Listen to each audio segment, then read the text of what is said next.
Hello, myself.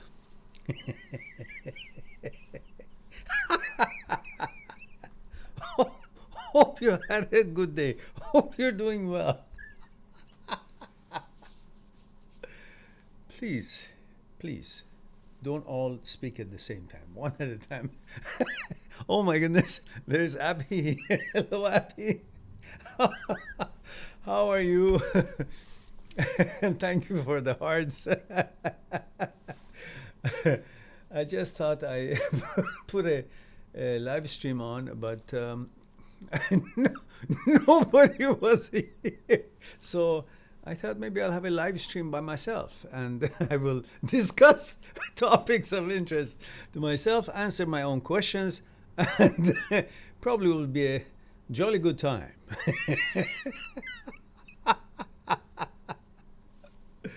Oh my goodness. Salut.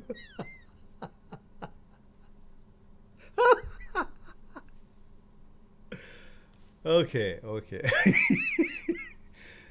All right. Get a hold of you. Don't be so serious. So, what's going on? It says there are two people here. There's one of them is Abhi. I guess the other one is me. So, all right. It's a chilly evening, very cozy, and I thought we'll have a short, maybe live stream for people in Australia, New Zealand, Philippines, that neck of the wood, Singapore, India, Pakistan, Iran, and all that. Most Asian countries.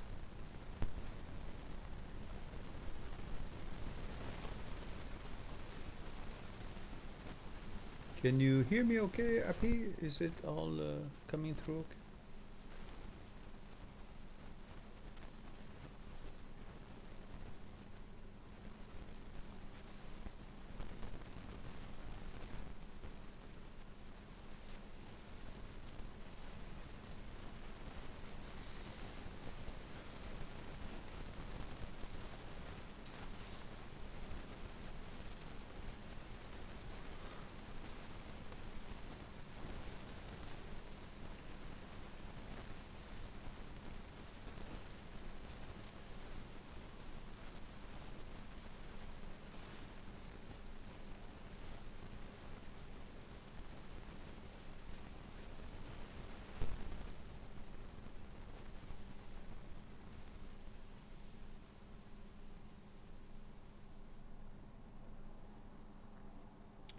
So obviously we have 3 people here with 2 likes, but all of them but Api, 4 people. All of them but Api are invisible. So I'm wondering. It's like a silent auction. Nobody knows who's asking a question. Stephen is here. Hello, Stephen. Good of you to join us. I had no one to talk to, so I was talking to myself for a while until Api showed up, and then a few other people who are still invisible. Stephen, male, 40, Los Angeles, thank you for that. Always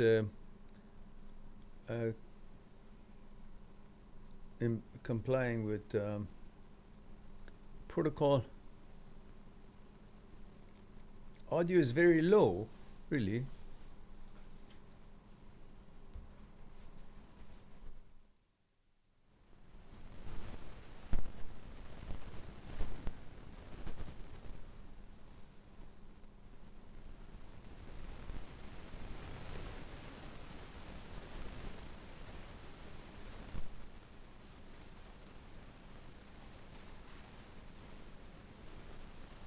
Rest of you rest of you have a hard time hearing me as well, or was it just Steven says audio is low? I wonder why audio is low. It's just the same as usual. Let me check the settings.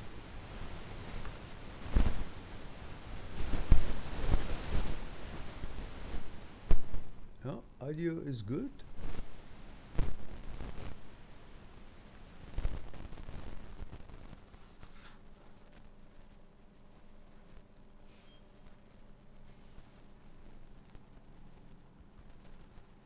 Seems okay to me. Stephen, audio is clear. Oh, okay, good. So it must have been. Stephen, do you have your fingers, your both index fingers? Have you, by any chance, have you put them like this? I mean, that could be one of the reason. He says maybe it's just my phone. Yeah, bloody hell, it is.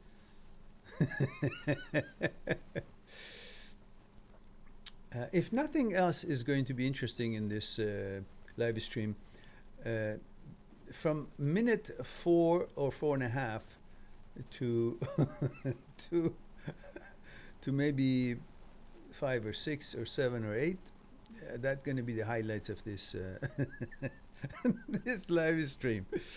So let's see who we have here now. We have yeah, we have Medisid. Is it the first time, Medisid? I think I've seen your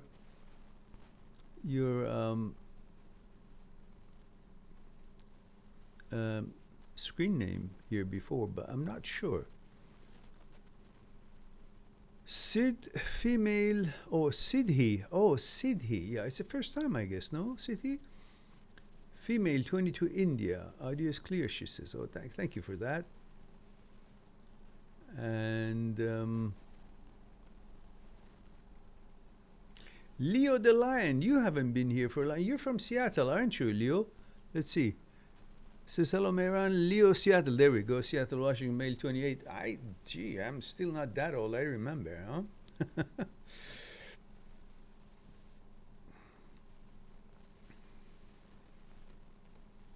Happy says now clear. Oh, okay. Steven says I need to ask a couple of things. We'll make it quick. Sure, no worries. And Garima says hello. Hello, Garima. And remember, guys, I need to know the protocol. Like, I need to ask you to comply with the protocol. Gender, age, and where you're tuning in from. Leo the Lion says, so I started dating this girl, congratulations, for about 2 weeks, and everything was going fine. She wanted to hang out all the time with me, and all of the sudden ghosted me and then tells me she needed time to think. That's all right. Let her think. No worries. The thing is, guys, you should understand the expectation of a guy is a little different than the expectation of a girl in a relationship. Not all the time, but in most cases, if not some cases. Like when you meet a girl and you guys hit it off and you guys seem to be enjoying each other's company, you think that's a forever thing, because the man's mentality is about commitment, protection, and all these, and possession, and it's mine, and identify yourself, and you feel a lot more worthy when you have a girlfriend. You feel more successful, because that's how it's been programmed into your gene, that this is how you would feel great about yourself. Yeah, one of the ways, at least, other than doing your studies and your work and making money and all the other things that you like to do, sports and so on. It's very important for you to have that affirmation that this girl that you just got to know likes you. So you kind of commit to that pleasure, to that circumstance, to that pleasant happening. And you want to create a permanence, which is, it is the nature of human being to try to create permanence. And since everything is temporary, life itself is temporary, we are constantly in pursuit of making this life that is temporary, but we love it so much, permanent. So we try to make every little fragments in the temporary settings of life into permanent thinking. By making fragments of life permanent, we're actually making life permanent. It's a, it's a funny way of approaching it, but this is what we are striving for. Not noticing that really you got to be more reasonable, and just because you like a girl and you want to create a permanent feeling of um, uh, being liked and loved and being in a relationship and um, having that opportunity to be intimate with a woman, uh, that doesn't necessarily mean that she's going to also have the same mindset and thinking that this is um, something she wants to make permanent out of it. There are many other variables involved in a psyche of a woman, and there is a difference between the woman's psyche and a man's psyche. Not talking about the generality of human psyche, which is all the same in the way of conditioning and consciousness and thoughts and fear and desire and ego and all that, but in relation to each other, women have different expectations, and their psyche rhythm is different than men's expectation and their rhythm of their psyche. So when she suddenly disappears or ghosts you, it's possible that she maybe doesn't want to feel she's so available. Maybe she really likes you but wants to play a game of making you feel she's not that available. Or maybe she found somebody else that seems to be paying some kind of an attention that she lacks, and makes her feel like she's found something that complies with her standards more. Whether it's real or not doesn't matter, because you shouldn't be hanging on what she likes and what she doesn't, who she chooses or she doesn't choose. It doesn't take you up or down depending if she chooses you or not choose you. It should make no difference to you, because each people are different, and their selections is about their selection, not about your worth and value. So be careful about how you interpret a woman's behavior in a relationship. If she seems to be wanting to change course and go on her own way, that is not a reflection on you. That's a reflection on her own lack of stability or ability um, to continue on her path that she selected just maybe a couple of weeks ago. So that's not a negative on you. It actually shows that this wouldn't be the right choice for you, because she obviously doesn't have stability and she cannot make decisions that she can keep, which means it's not a good candidate to have any kind of a long-term plans. And so it's best to find these things out ahead of time than when you're into it for about, I don't know, 6 months or a year. So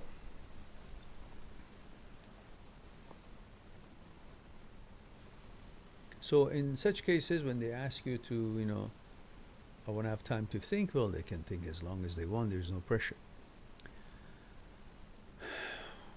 And if that happens if you're a lady, and this is sort of thing that you come across when, you're in a relationship or just newly gotten to know a guy, well, think about it in the same way as I explained, only the other way around. And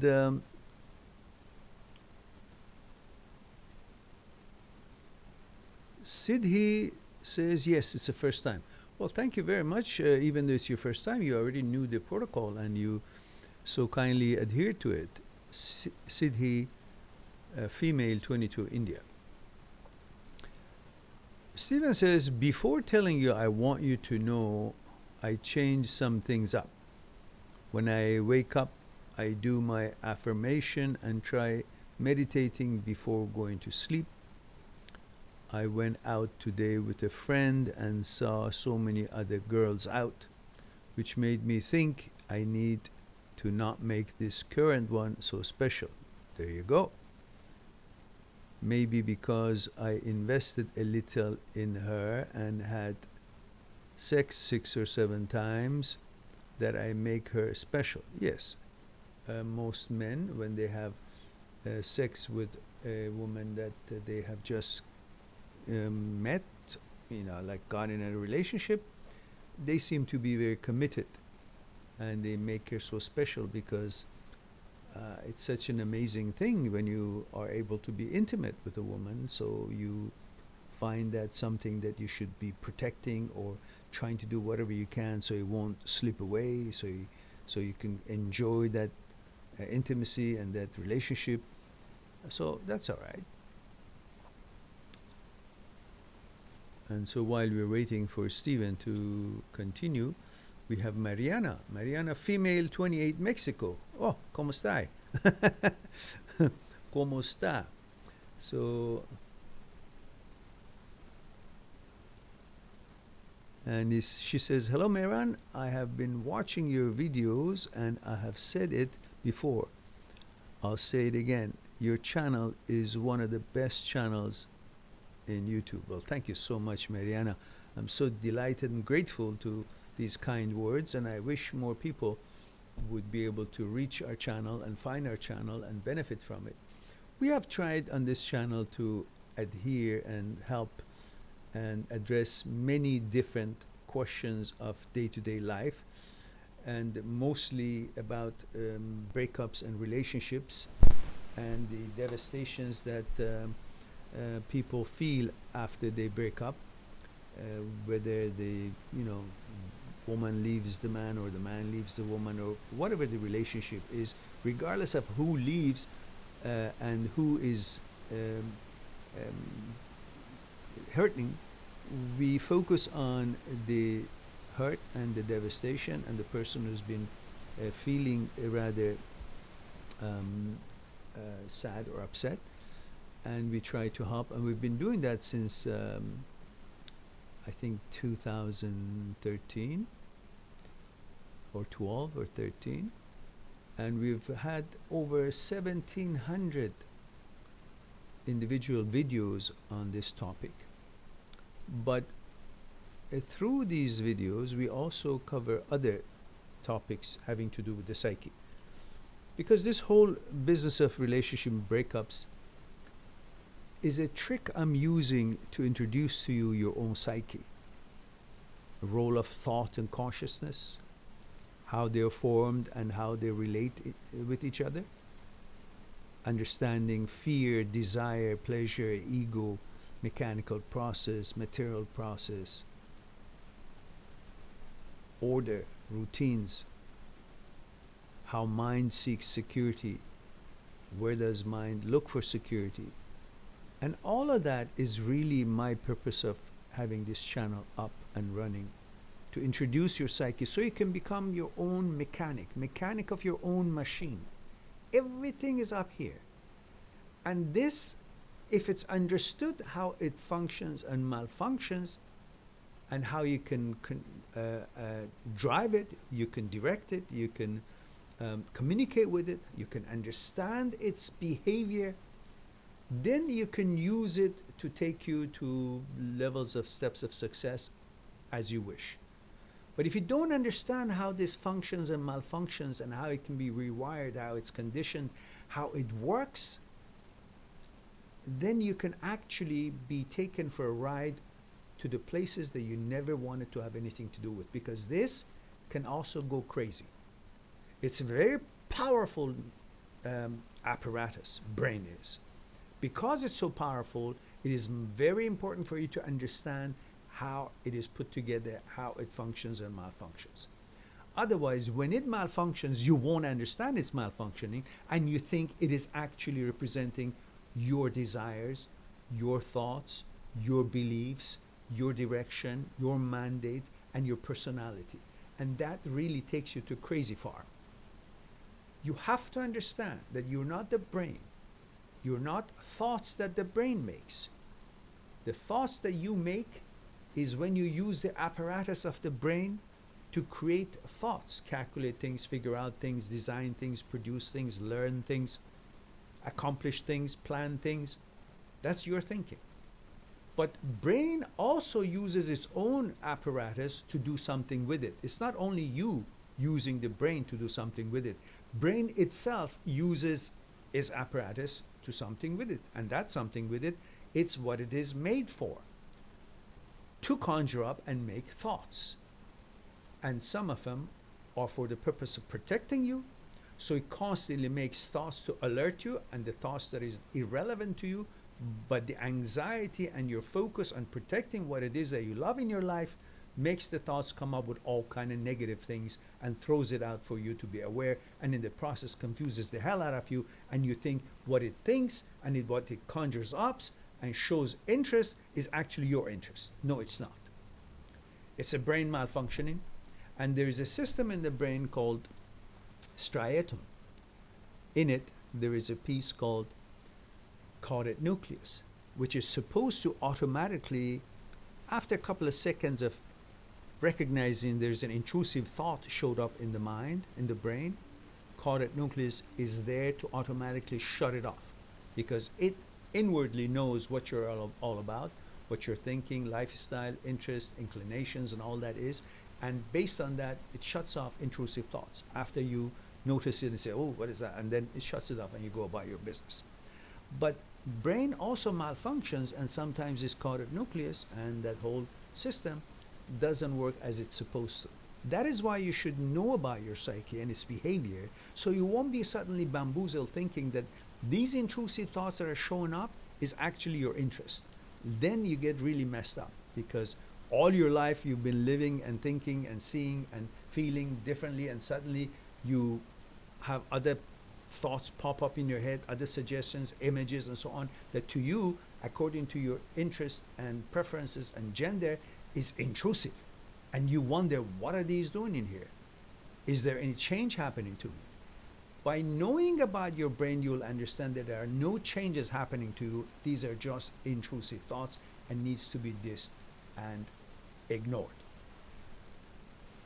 And in many other videos, I have used other topics that is of interest to people, such as the topic of OCD, which is directly talks about these malfunction of the brain, and it shows itself in different manners, in different ways, different kind of OCDs, you know, from touching the wall 5 million times, or turning the light off and on, or washing your hands 5 million times, or watching the stove several times before you leave apartment, or locking your apartment many more times and keep coming and checking, to intrusive thoughts about sexual orientations, and focusing on same gender, and questioning, wanting to make sure about your sexuality. All these are irrelevant, but they seem to be relevant because it shows up, and it creates an anxiety and fear and worry in you. And since that anxiety and fear and worry is real, because that is felt as real, because it's happening, creates that worry and anxiety and fear, then you think actual pop-up suggestion pertains to you and it's real. Or any changes in your preferences or sexuality or inclination or whatever else it might be seems real, but they're not, because they're totally different thing. Pop-up thoughts, suggestions, images, these are all intrusive thoughts based on the anxieties and the protective nature of the brain and malfunction of the brain that shows up. But what it makes you feel and be afraid of or concerned about or creates an anxiety in you, the negative brain runs with it and creates more and more nonsense in your head. And if you don't understand that these are due to the behavior and malfunction of the brain, you will make it and allow it to create more anxiety for you, and you actually take it seriously, thinking that it actually has anything to do with your personality or your gender or your inclination being changed in any shape or form. So this is why I cover all kinds of things, because I'm using different aspects and different topics in order to introduce to you the psyche and how it works. You know, if we're talking about HOCD, heterosexuals being hit with homosexual thoughts, this is not about trying to be facetious or being funny or being homophobic. These are really serious, troubling sufferings that hits the heterosexuals. In many other instances, I have clients who are homosexual, and we talk about their challenges. And the topic could be whatever it is. This channel is about helping people to deal with their pain or sufferings, but sometimes it is only about heterosexuals, which is mostly what this channel is put together for. That's how it started. That young men were breaking up with their girlfriends would need them and they would feel devastated, and that this whole channel started to help the young men whose girlfriends have left them. And then it evolved into helping others as women approached and wrote me emails and left comments that we love your channel and the topics are very interesting, but please think of us as well and talk to us as well because it can be pertaining to us as well. So we did that. Then we had couples who were lesbians and couples who were homosexuals, and they also approached and had appointments with me on Skype, and we talked about their challenges and we sorted things out, explored their concerns. So the whole idea of this channel is to help you to understand your psyche. So it can be sometimes about OCD, sometimes about HOCD, any other subsets of OCD. Often and mostly it's about relationships and breakups. And so this is the mandate of this channel. So I don't want people to get the wrong ideas that we focus on this or that for any purpose or reasons. The only purpose is to make sure that the sufferings of human beings, the human psyche is understood, and the sufferings stops as much as possibly we can. So, having said that, again, thank you very much, Mariana, for your kind words. And we go back to Stephen says, although last week after we spoke, it was the 5th day of not texting her, I broke and sent her a text asking how her week was. She responded right away and was very responsive. Saw her at work and spoke a bit. I began no contact this Monday and will give her space. I realize now how I was too. Good. Stephen says, available. Stephen says, I realize now how I was too available and shouldn't have cared so much, but it's just my nature and have to change this about myself. Yeah, it's unfortunate because many men really like to take care of their women and be attentive to them and pay attention to them, make them feel important. But unfortunately, not every woman have that confidence to be able to accept that gift. And they feel like if they're being attended to or too often, or they are center of the attention of their boyfriend or the man, they feel as if they are something better than their boyfriend. And they don't have the confidence to be able to handle it. So they start thinking, oh, maybe this guy is not good enough for her. So that's unfortunate part of it. Otherwise, when the right girl shows up, you don't have to change yourself that much. But you have to remember, regardless of what kind of a woman you get to know, they're all human beings first, and they have shortcomings. And doesn't matter how great you think of them, how amazing you think of them, how important you think they are, they don't necessarily think that they're that important and amazing, because they are run by their psyche, and their psyche of theirs is no different than psyche of others. We all have shortcomings and the lack of confidence, and when the attention is too much, if they are not grounded, and if they're not appreciative, and they're not wise and on solid grounds, have deep understanding of human psyche, they lose themselves. They think that, oh, they're too good for you. So you need to play it by the ear and see if she is equipped to take that much of attention, and if she's ready for that. And perhaps you want to keep that for a little later on as you guys become more and more committed. But at any age, when you pay too much attention to someone, they may not be ready to take that kind of a care and attention and love. So that's when you make your decision and ease it off and alter it, modify it, kind of regulate it. Juanpa says, hi, Mehran. Hello, Juanpa. Male 24, Costa Rica. Thank you for that. Vince says, do antidepressants like Zoloft cause a person to change so much that they would lose love for someone? Well, I'm not a doctor and I'm not a psychologist. Definitely don't have these, don't know these drugs or have any medical background. Therefore, I'm not qualified to answer this question. So I would suggest you ask your doctor and your family physician. They are equipped to answer these sort of questions. So I ask, I hope that is acceptable for you, that I won't be able to answer this. But in general,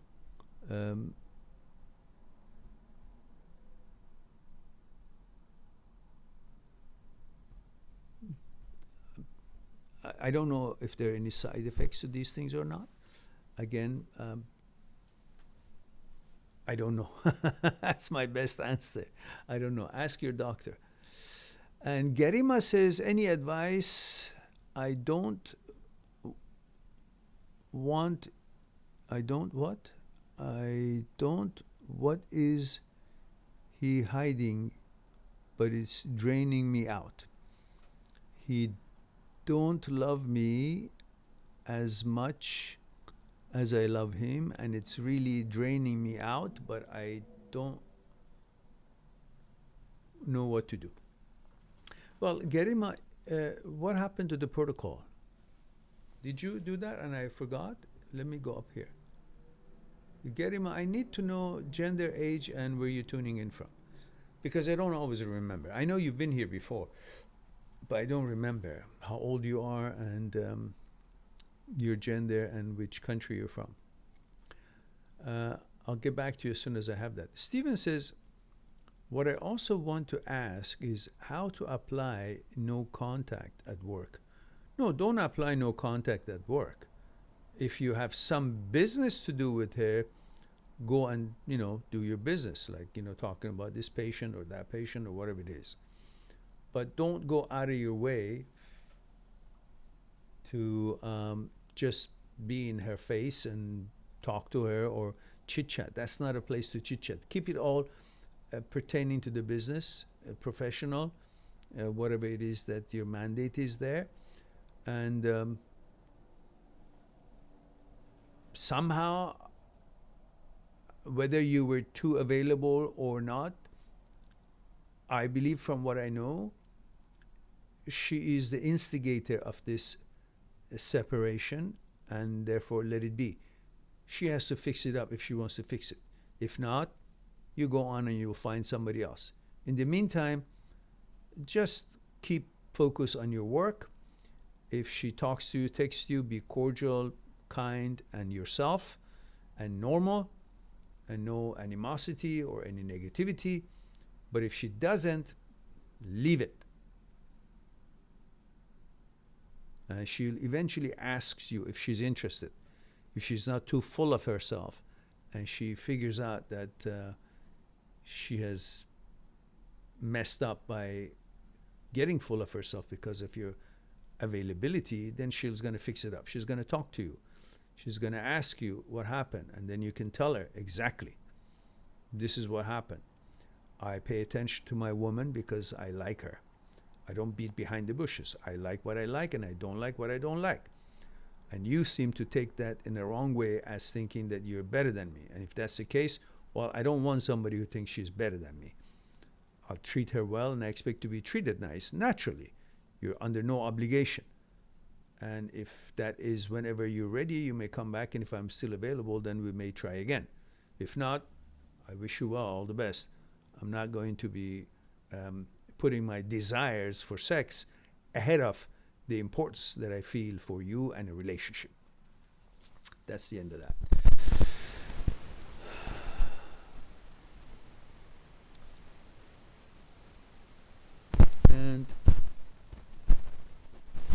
And let's have a good sip of this wonderful green tea. And Garima says, I have no idea how to approach or respond to this situation without making a drama out of it.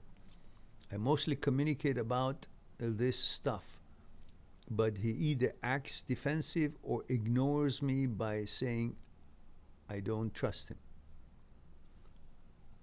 Garima, I think I'm missing some kind of information here. First of all, about the story of what does he mean you don't trust him? Have you mentioned or something that makes him feel that way? Are you checking on him a lot? And also, I don't know the story. And again, you haven't told me your gender, age, and where you're tuning in from. Please do that.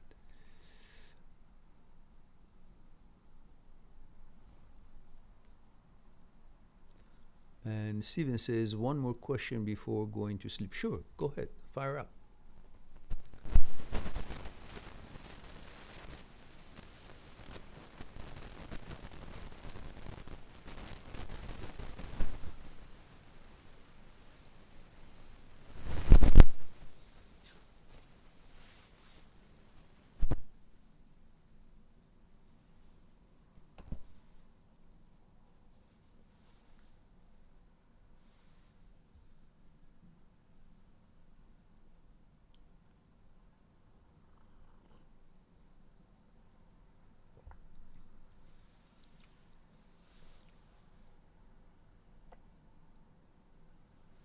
Steven says, when all this began, I would think about it so much before work and get anxiety.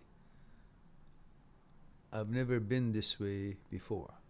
Yeah, well, because your relationship got stronger and stronger, and the more you had intimacy with her, the more you felt you really like her and you really want to be with her, and that made you be more anxious about any kind of a possibility of this breaks down.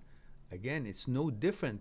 The psyche behaves in the same way in any front, whether it's about a breakup, whether it's about an OCD, whether it's about HOCD, whether it's about any other thing that creates anxiety and worry about something that you love so much and you're worried about missing it, losing it, and if it's not continued the way it has been. Because the brain is looking for certainty. Human being is looking for certainty, whether it is in a relationship or whether it is in their lifestyle preferences, things that they have accomplished, including their sexual inclination.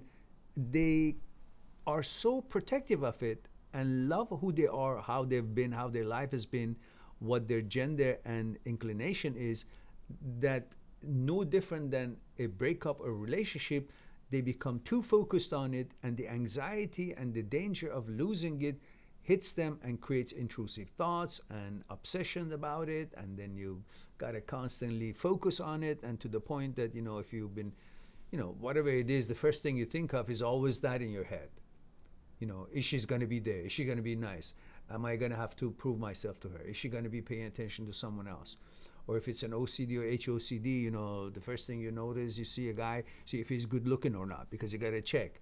What does that mean? You're designed to see anyone's looks and designs, and a human being is designed to notice other people's look and actually wants to compete with everybody. Says, oh, I'm the best looking one, so girls likes me more. So when they see a good looking guy or any guy, they want to see if he's good looking, more good looking than he is, if he has more chance with the girls than he does, and all of that, then suddenly negative mind grabs onto it and creates intrusive thoughts that you're checking the guy's look because you might be interested, and then it comes up with all kinds of other suggestions and images about sexual orientation, sexual interest, which is all nonsense and irrelevant and meaningless to you. But it creates the anxiety, and the anxiety starts showing itself, and it seems real because it is real anxiety.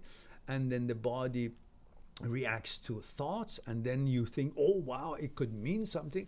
None of that. Just drop it and don't try to interpret any of these negative, obscene images or thoughts or suggestions, and get back on what you were about to do in your life. The same thing with you.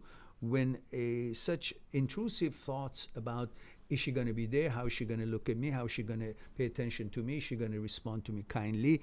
And the anxiety of it creates, and then their negative mind runs it. What if she has met somebody else? Maybe if she didn't look at me and smile at me as she always did, maybe because she has met somebody, and all these things. So the behavior of the psyche is always the same because it fueled and affected, and it's under the influence of anxiety, fear, protectiveness of what you want and what you like to be. And then the negative mind is at work, runs with it, and catches on, grabs on any anxiety and concerns, and then goes and attacks you with the opposite of what you love and what you are, and then creates all kinds of rabbit holes that you shouldn't follow. And when you do, then that becomes more and more of a trouble, because you're becoming good at thinking about these nonsense, and that becomes even more of an annoyance, and the suffering continues until you learn to simply not question the meaning of any thoughts that show up. And if you think somebody's good looking, yeah, you should, because you think you're good looking, so you naturally notice everybody else is good looking, what their chances are with the girls and so on, and don't continue any further about it. Understand this and then let it go and move on, because that is a natural way of behavior of every human being, especially in this day and age, that everything is about, oh, I'm the top dog, girls like me most, I want to be who I am, I want to be this and that. Then you constantly compare yourself, and you're a perfectionist, you want to be the best, and then you make sure if you're the best, that's just nonsense, and ruins your mood and your day and wastes your time. So you should pay no attention to these intrusive thoughts, and as soon as you recognize them, oh, intrusive thought, useless, say, I don't want to know. Move on. Live your life happy in every angle and aspect in front.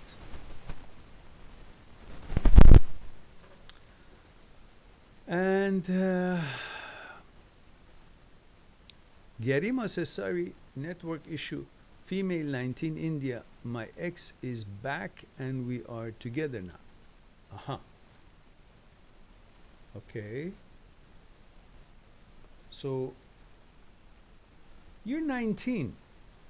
And I know in India, this question of marriage is so important to happen as early as 19 or 20 or 21 or 22 or 26, whatever it is. Just leave that question and focus if the guy is qualified. You don't expect him to pay attention to you all the time, but don't expect him to constantly ignore you either. Just see where the balance is. Focus on your studies. Make sure you get a good career so you can make money on your own, so you won't be having, your whole life in balance if some guy who marries you is going to pay your way. You got to have a career. So from that, then you make your choice and decision and selection based on position of power, not position of need. And if you do that, you'll have more respect in the eyes of your partner as well. At the same time, you have more respect for yourself. You feel better, you feel good, and therefore it will be more of an equality in life, especially in that neck of the wood, which is pretty much man's world, and we all know it. But you can create with understanding and expectation by performance of having a job, having a good career, having finished your university, and having possibilities to provide for yourself. And then you will be respected more than you would be if you don't have a job or no ability to make money for yourself, economically not independent. Jeremy says, hello, Stephen. Just saying hi before you go to sleep. Now waking up here. Okay. Oh, you're in UK, Jeremy. Yeah, okay. I'm confused sometimes. I don't know who's who. And Vincent says, I'm dealing with heartache I tried to get my ex GF back, and she might have stringed me along. We kissed on 2 days, then suddenly things go wrong. I found out she's seeing someone. I feel so inferior. Don't do that. First of all, let me know your age and where you're tuning in from. And I hear the rest of your question, and but I hope you will answer my question as well. Gender, age, and where you're tuning in from.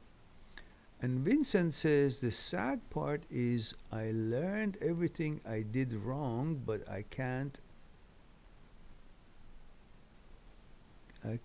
get her back anymore. We started so many intimate moments together. It drives me insane just thinking someone else having her. Oh, who cares? If she's being with somebody else, that means she doesn't deserve your attention. Simple. Why do you want to give your attention to someone who's paying attention to somebody else? Just think about it. Because you're a guy, you love girls, and you think, oh, that's the last girl on earth. It's not. You must be very young. I don't know how old you are. Oh my goodness. You're 31-year-olds and you're still having that kind of a young mentality. Well, at any age, I guess, you're always gung-ho to protect what seemed to be a good relationship for you. You just kissed the girl a couple of times, and to you, that's commitment enough because you have put girls on pedestal and you think they don't kiss anybody. So if they kiss me, that means they're mine. No, this is a different time and era. The girl that you just kissed 2 times, she probably kissed another guy 2 days later because she's no different than you. She has no real self-confidence. She wants to know how many people pay attention to her so she can feel good about herself. Same thing with you.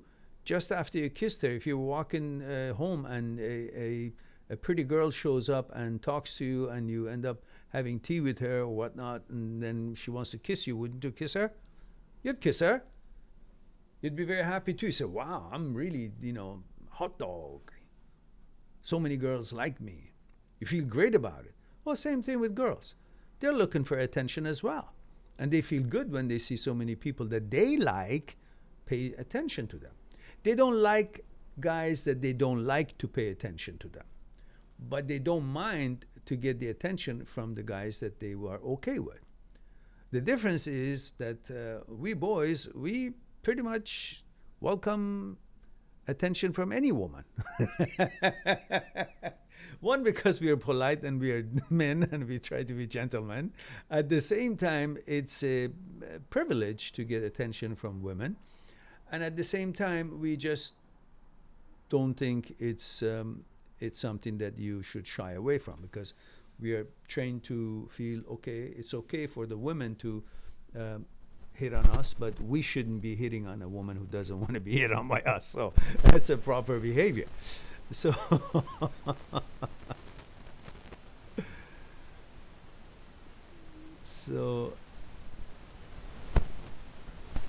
now, what sometimes comes up in these conversations is somebody just out of the blue comes on the site and says, do you watch anime? What the hell is that? I sometimes get it in the comments. Is there anyone else other than me who likes to watch anime? They say on the comments, and it's got nothing to do with the video. What is it? Is there something that I'm missing here? Anime is what we know what anime is. All these cartoonish things that are performing movies and videos and stories, and they're like the actors of a series. So what's the relevancy of it to mention it in a live stream or as a comment that has nothing to do with the video? Could someone explain to me what that comment is trying to refer? Is it me I don't understand it, or they're just simply out of place by putting such comments here?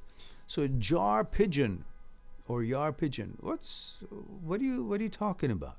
I mean, what's I don't know, maybe I'm Too old for this shit. I don't know. I mean, for that kind of a comment. I don't understand it. Here, I can see it again. You took it back, but you said, do you watch anime? Everybody has watched anime. These cartoons, you mean, right? If that's what you mean, cartoons and stories such as my favorite stories like Dragon Ball Z and many other cartoonish series. Isn't that what you mean by anime? If that's what you mean, yeah, I've watched, but not lately, but all my life, yes. So, what's all right? Now let's get back to Vincent. Says 31 Texas. Says I was a shy guy at school. Oh yeah, okay. Says Vincent says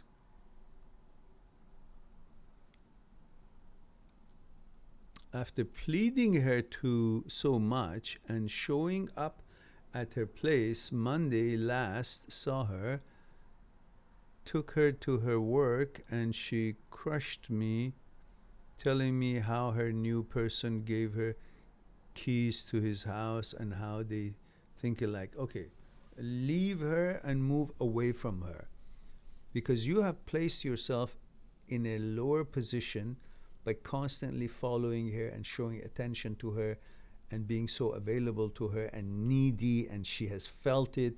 And because she has no confidence in herself, she has misunderstood your availability and care and attention to being not as good as somebody else when that somebody else could actually be a piece of crap. But because he's not so available to her and that her psyche is making this decision for her, and without noticing the character and the compatibility of the person, she says, oh, whomever is not available to me, then she thinks that that guy is more of a catch for her. But you were so available, it's no different than if you're catching a fish in the ocean and the fish is right there playing in front of your, your fishing trap, and you just let that go because there's no challenge there. You say, no, I want to feel like I caught a fish. So you kind of cast your, out further in the ocean and hope that you catch something, and then you do the work and you say, oh, I caught a fish. But if the fish is healthy and strong right there, you don't think it's... See, that's exactly the same. Even though this fish in front of you that is just ready to be in the trap is bigger or, of better quality or whatever it is that makes a fish better than the other one, but you don't. You want the one that is going to respond to your lure, and then you play the game of the fishing.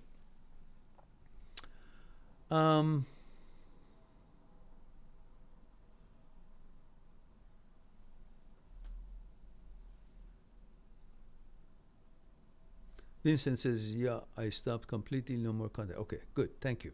That's good.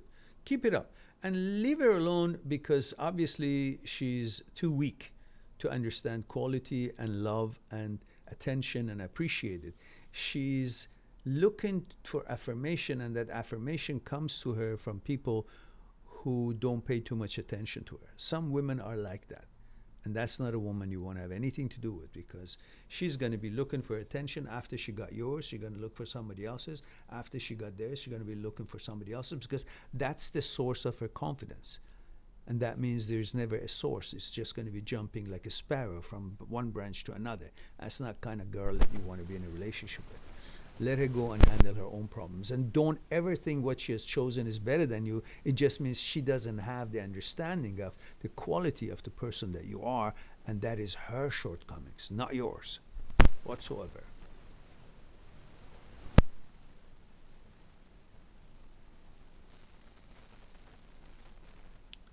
And Vincent says she has no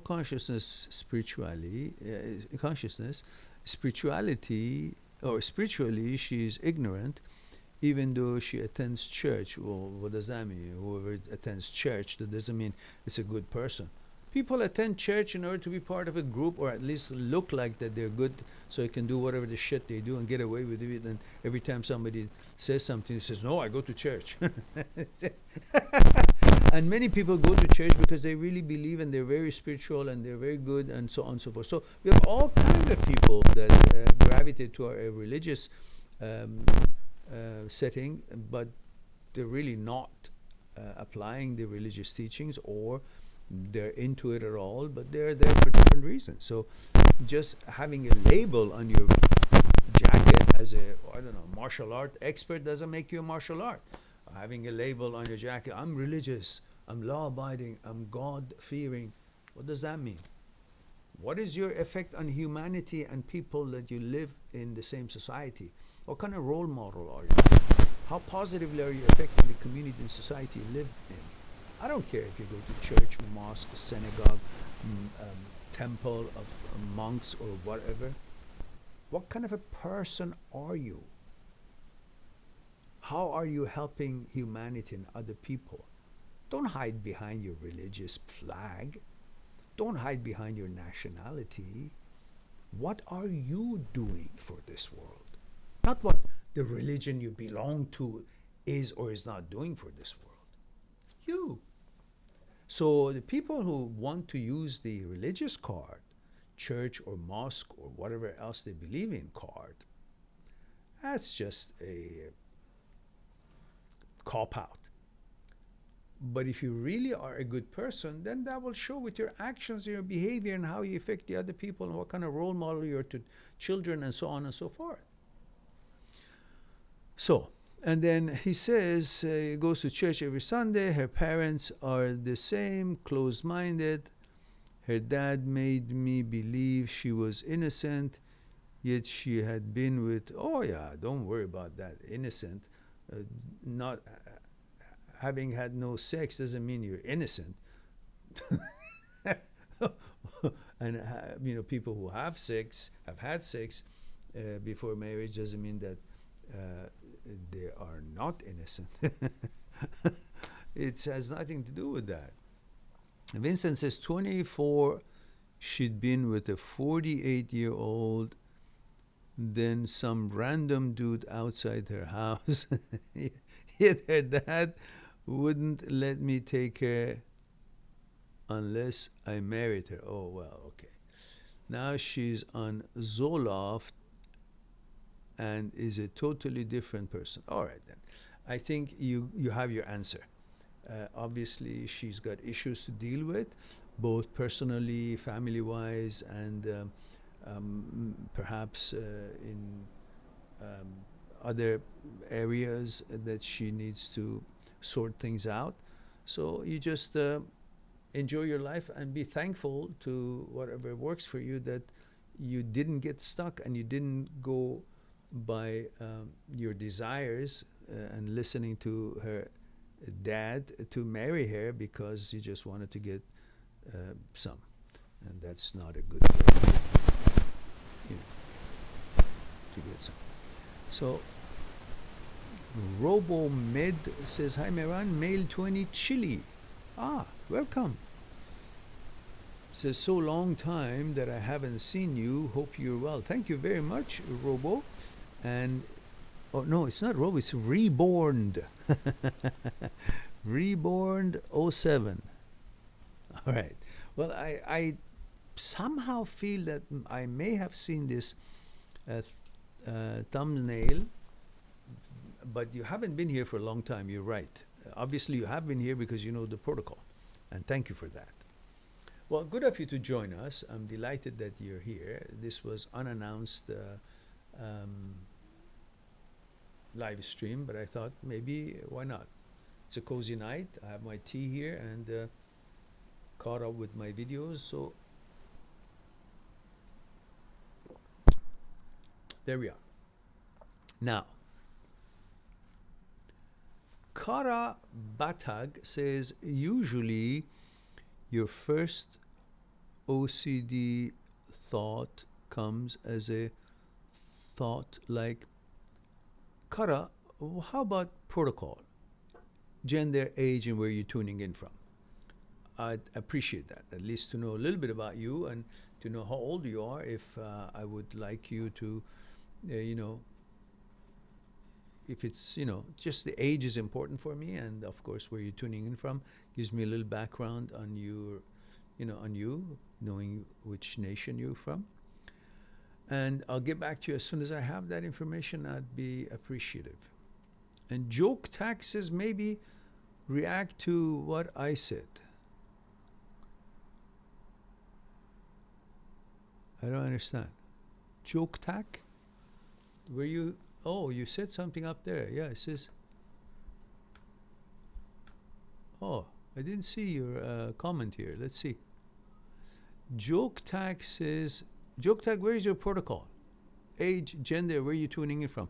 The first one that I see from you is the one way down here and has no protocol attached to it. So while I read your comment, why don't you add that so I'll know who I'm talking to.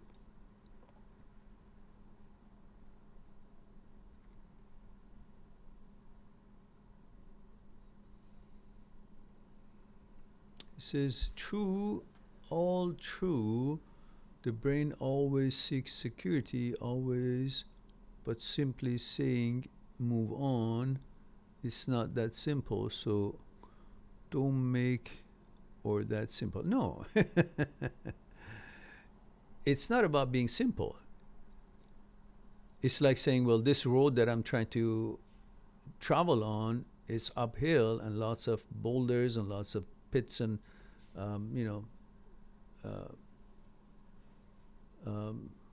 potholes. It's not easy. Yeah, it's not easy. But who's talking about being easy? We're talking about how to negotiate it, how to handle it, how to manage it.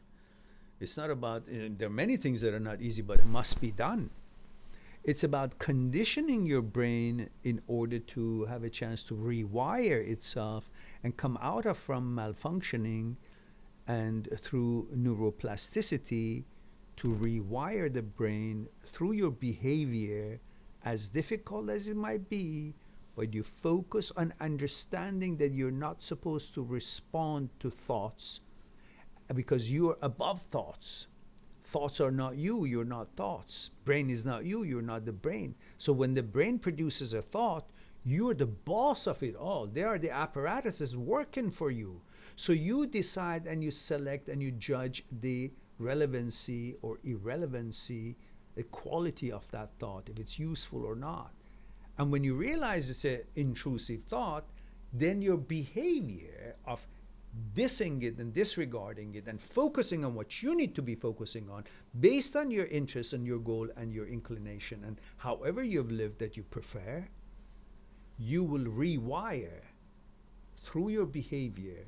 You will get the response that cortex nucleus is not able to send over to orbital frontal cortex. You will send it through your behavior and you recondition your neurons to understand. It's like a nonverbal signaling, and eventually it clicks in to be reconditioned, and the brain understands that there's no response to these sort of intrusive because they don't fear you, they don't freak you out, and you don't data hunt them, you don't get them involved, you don't debate with them, and they're left alone. And when something is left alone with no energy being induced into it, it will die. And it will learn and adapts that it shouldn't be here. It's just the law of the universe. When there's not much energy and information or interest shown to something, it withers and dies. There was a project that a dean of my university done for his PhD when he was going for a PhD. And the exercises I remember, it was like this. He chose a room that every corner of it had the same amount of light and the same of exposure, the same amount of air flow, and everything about it was the same. So he chose the same kind of flowers and plants at one side and the same exact kind of flower and plants at the other side of the room. And this room had the same amount of exposure to sunlight, and everything else was the same in all corners of it. The nutrients and amount of water and everything that was given to the two sides, the two bunch of plants in two different sides of the room was exactly the same. The hours of feeding was exactly the same. The only difference that he made was that when he was watering one side of the room's plants and the project, he talked with them, said, "Oh, how beautiful you are, flower. How beautiful you are, plant. Look at your shiny leaves. You're so amazing. And what a wonderful energy." And he talked about good stuff, that I'm giving you this water and hope that you'll enjoy it, and praised them. And with the other side, when at the same time he was doing the watering, he said nothing. Totally ignored them. Just gave the water and the food. This whole one little difference, the attention and energy, ended up, the side that he was talking when he was giving them water, they all flourished, bigger leaves, greener, shinier and healthy. And the other side, which the only difference was that he didn't talk with them or send any energy or attention to them when he was giving them water and food, they became yellow and died. This tells you something that is very apparent to the world. There's something far beyond the sun and the earth and nutrients and the water. There is energy, the attention. And this is why everybody's trying to be in a relationship. They want the attention. And this is why when you break up, you really miss the other side. It's partly because of that person, partly your conditioning, and partly the attention. So when you do the same thing that is happening all around the universe, the energy, the attention, you deny the energy from anything, it withers and dies. You deny the energy from intrusive thoughts, engaging with them, trying to have a rapport with them, debate with them, discuss with them, trying to prove to them that they're wrong, that you're not interested in what they're suggesting, that you're not what they're suggesting, and the images that bring about. You have no interest and no inclination, interest in what they are suggesting. If you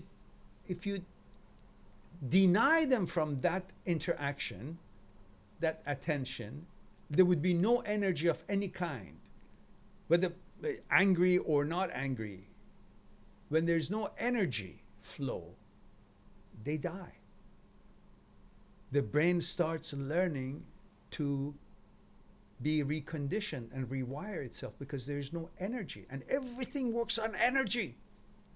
This is one of the simplest things. So when I'm telling you, when intrusive thoughts shows up, you recognize what they are, call them for what they are, and you simply ignore them and focus on what it is that you should be focusing and you're interested in and your preference is and how you want your life to be. Then you will be promoting that and you will correcting the malfunction. And I've discussed this in detail, how that should take place, which you can go on my playlist on the channel, Intrusive, OCD, HOCD short videos are my favorite playlist, which talks about the relationship between brain, thoughts, and you, and not focusing on interpretation of the suggestions and thoughts that pops up in your head and so on, but focusing on the relationship of the brain and thoughts and you, and how the psyche works and functions and malfunctions. So, having said that, let's come back to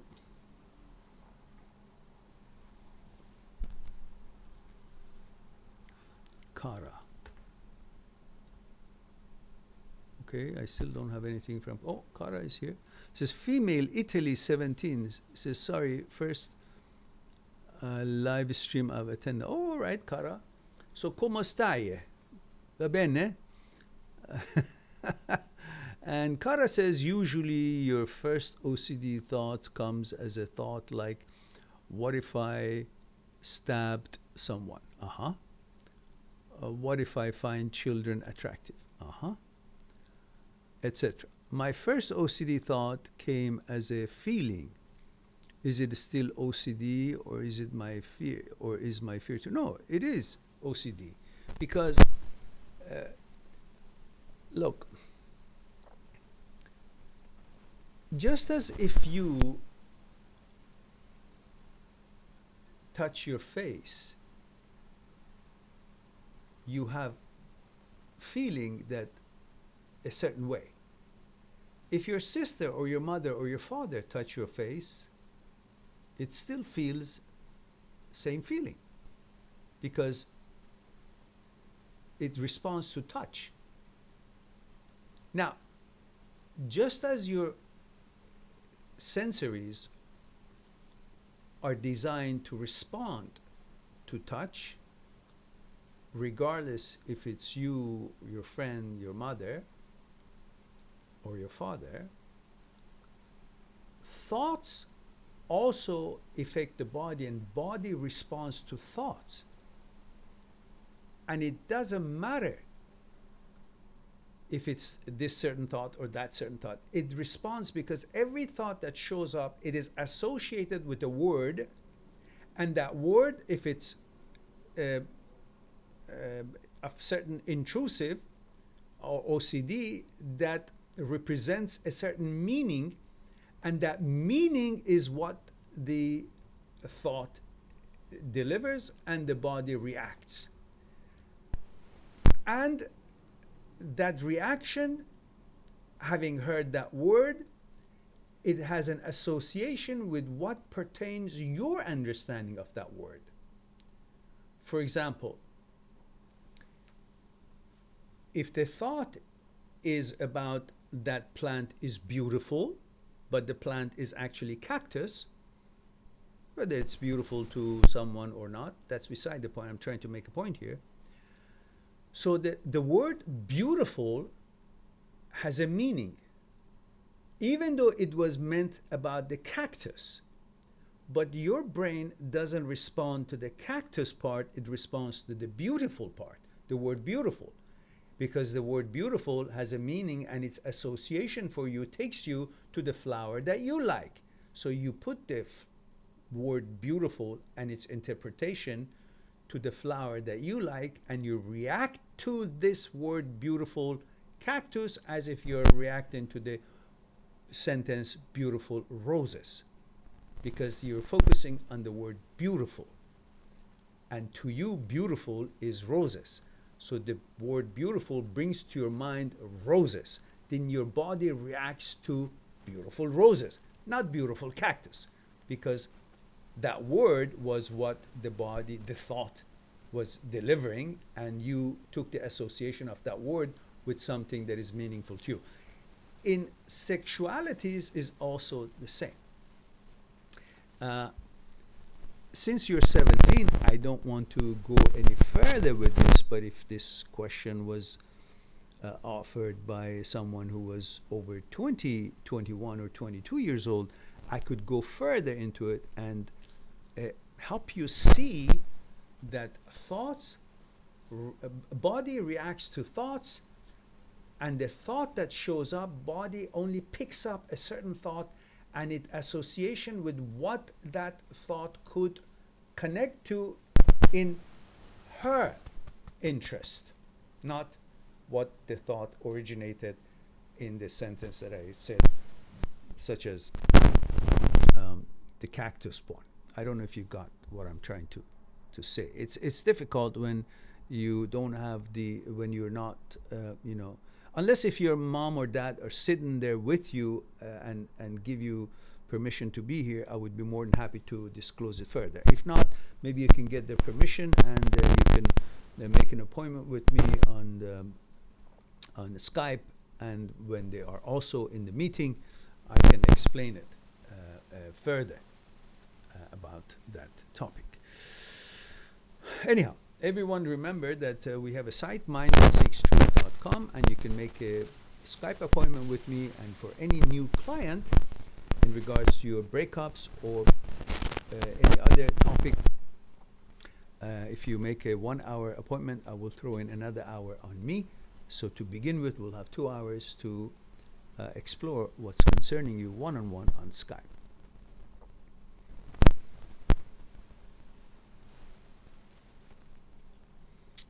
And Google says female 20, my boyfriend doesn't let me text him on his Instagram.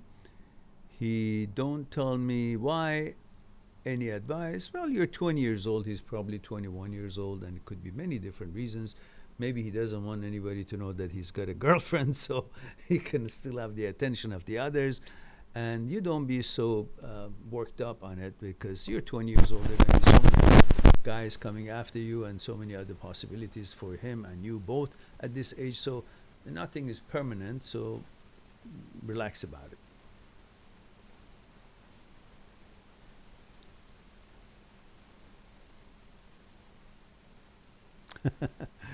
Kara says, grazie mille. Well said. All right. Good.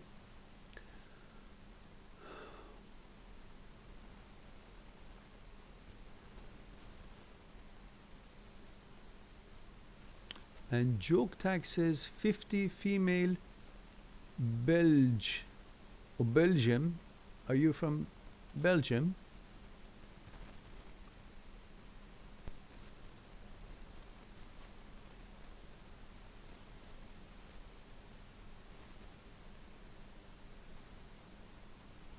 What? Jack Tag says maybe react to what I said. I did. Says it's a safe theory practice in practice, but maybe you yourself somehow struggling. Well, I don't quite understand what you're trying to ask here.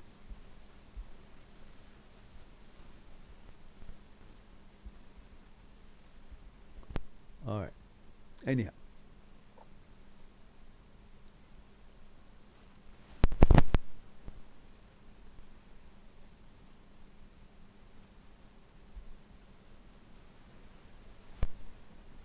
Joke Tag says, I don't want to deny it was no malfunction. Well, that's the whole thing. There's a difference between denying and actually HOCD. Denial and HOCD, malfunctioning and so on. And if you know what malfunctioning is in the signaling system of the brain, then you know what you're talking about. But if you don't know and you think malfunctioning is something that you can tell it is malfunctioning, the question is this. If your brain is malfunctioning in its signaling system, how could you know that the brain is malfunctioning when you're trying to diagnose if your brain is malfunctioning with a malfunctioning brain. So in other words, if you have a gadget to measure something and it's malfunctioning, electronic gadget, and you're trying to figure out the reason for its malfunctioning with the same tool that is actually malfunctioning, how can you tell if something malfunctioning when your tool and your gauge, your measurements instrument is itself the malfunctioning tool? So you would know about it, would you? That's why a looping message in your head has reasons, and those reasons are not because your gender is changing. It's because there's a signaling malfunction. There is a malfunction in the signaling system. As I explained in other videos which you can watch, there's so much going on in the brain, all the neurons and striatum, caudate nucleus, all the relationship between them and all the communications. And you got to understand all those to understand what I mean by malfunction. You don't have to be crazy to think that something is malfunctioning. OCD itself is a disorder that 94.7% of the people on this earth have intrusive thoughts. But when their automatic shut-off system, namely caudate nucleus, works perfectly automatically, after a couple of seconds of noticing the intrusive thoughts, it shuts it off. And you say, oh, what was that? Then you go on about your business. But when it's not functioning properly, it stays and loops in your head. It keeps you occupied. That's when you know it's malfunctioning. That's when you know it's not working well. Sometimes it kind of doesn't, kind of like the automatic gear in the car, it doesn't get in the gear, and manually you got to kind of deliver the gear. So your behavior towards the intrusive thoughts is that manual help that you're trying to use to recondition the behavior of that towards the intrusive thoughts. And that's why it takes a bit of a time and conditioning to rewire yourself through neuroplasticity. Google says, I'm really in love with my boyfriend, and him not letting me text on his Instagram bothers me. Yeah, okay, well, talk to him. I don't want anything that's not serious, and I don't know how to deal with this. He tells me he loves me, but he doesn't make me feel like it. Well, because you are in a different level of relationship or expectation from a relationship than he is. He's a boy at age 20, he just wants to climb any tree that he can. You are a woman who has certain kind of a goal, and you simply want to make a nest. And that is what happens in that age and between different people. So you can't force him to see it your way unless you simply focus on your life and accomplish your goals in life, and wait and do your life and see who else is going to meet your standards and be qualified. Perhaps he will be, but maybe not, and other people will be. And as you grow, you will change your expectations, and your standards will change. And at this age, you hardly know yourself, let alone know what kind of man you're looking for. Same thing with him. He hardly knows himself, let alone know what kind of a woman he's looking for to make it all that serious as you want it to be. So just focus on your life, do your things, and while you're changing in your consciousness and gaining experiences in life, you get to know yourself better, and in a few years you will be in a better position to know what you're really looking for your man, and since you would then know yourself better than you know yourself now at this age. So don't be too critical, and don't be so dogmatic that it has to be him. Well, if he's not ready, and you're not even ready, but you think you are, but you're not. You're just 20 years old, and there's so much things for you to learn and become wise about before you can really settle on your standards and expectations of a suitable mate.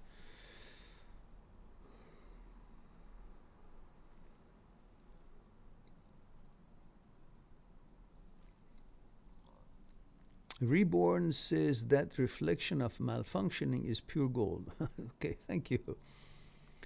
Atif says, hi Mehran, 38, male, New York City. I got into a fight with my best friend about 3 weeks ago, and I have not heard from him since.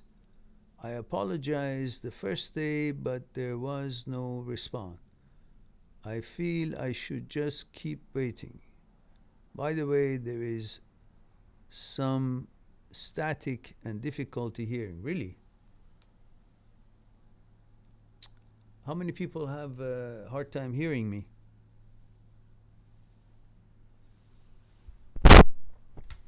Could you let me know, give me a feedback? In regard to your friends and having a fight, yeah, let him simmer down. There's ego involved, and maybe he feels that he's been wrongly judged, or however it was. I don't know what the fight was all about, but just give it time. Do your thing, and maybe at a different time you will both simmer down and start talking again.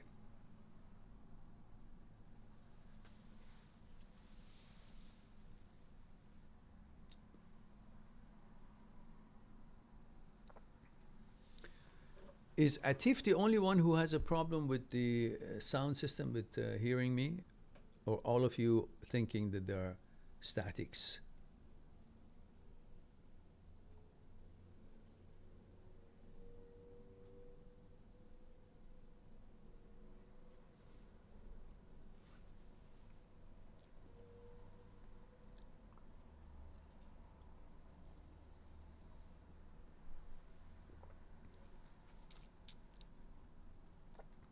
Google says, thank you so much. I'm really attached to him emotionally, but yes, you're right. I should do me and focus on myself. Yes, you're 20 years old. Do you know if you accomplish yourself with your schoolings, university, get a good job, feel good about yourself, productive, be able to provide for yourself, you'll have such confidence and power that then your expectations based on your accomplishments, your expectations from your uh, boyfriend to be would be far higher than what it is right now. Right now, your expectations is based on your qualifications that you feel about yourself. What qualification do you feel about yourself? Pretty much nothing. What are you? Finished high school, maybe? You feel lost? No direction? Maybe you're starting college or planning to start college. But there's nothing you have really accomplished to the point that could actually back you up and support you in life to lean back on it and feel that you've got it. You've got it managed. You've got it handled. You've got this. So you settle for what? For some guy who pays attention to you. To you, that makes you important. But when you actually accomplish this stuff, university, get a job, get a training, somehow be good at something that you do, you be productive, make money, you feel like, hey, I'm somebody. I'm capable of producing something. I'm a specialist in something. I have a know-how. Therefore, then, some guy paying attention to you is not enough. Maybe interesting, but not enough. You will expect this guy to have other qualifications.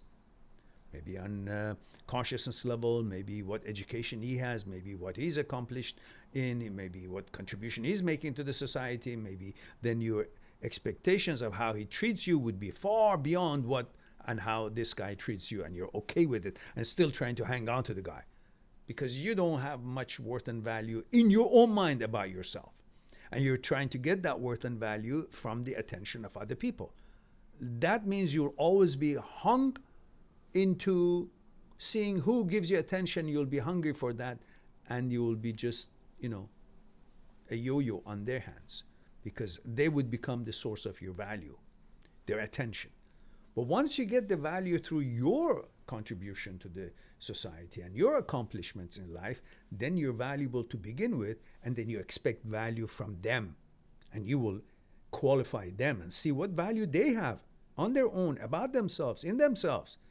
Then you will see if it's worthwhile for them or for you to focus on the attention they give you. Do you want that attention from someone who hasn't accomplished anything on his own? How could then his attention to you make you valuable? You want them to be qualified first, based on the fact that you're qualified, and then you'll have a better chance to choose a better suitor or better,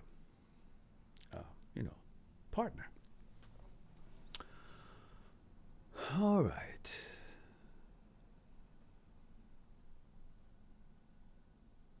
Atif says, it feels good to hear that. Thank you. You're quite welcome. Reborn says, I'd be grateful if you see my questions. It's a little more up in the moment. Okay, I'll go up.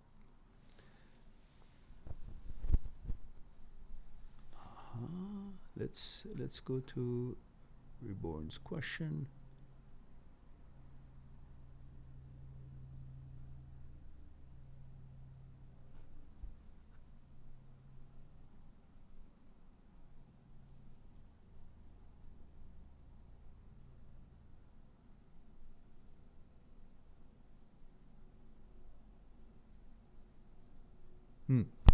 Reborn says, hi Mehran, male 20, Chile, so long. Okay, we got that one. Says, the university is rude with the XD.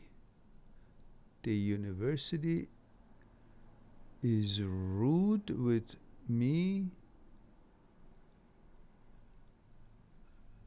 I don't understand that. Next part says, I have a question. It says, I understood from your video that thoughts and feelings that they produce, even is a feeling of pleasure, doesn't mean anything about me. So I can decide if I do that thought. Yeah. you're the boss. The feeling is responsive, the body is responsive to thoughts, and a certain feeling might come up. But that doesn't mean that is your choice, because that thought showed up there, not necessarily your choice. It could be a reaction to what we go through, and automatically brain reacts in a certain way, but that's not necessarily you reacting to that, unless you're really conscious about it and aware of it, and you can see that this is not contradictory to how you want it to be. And he says,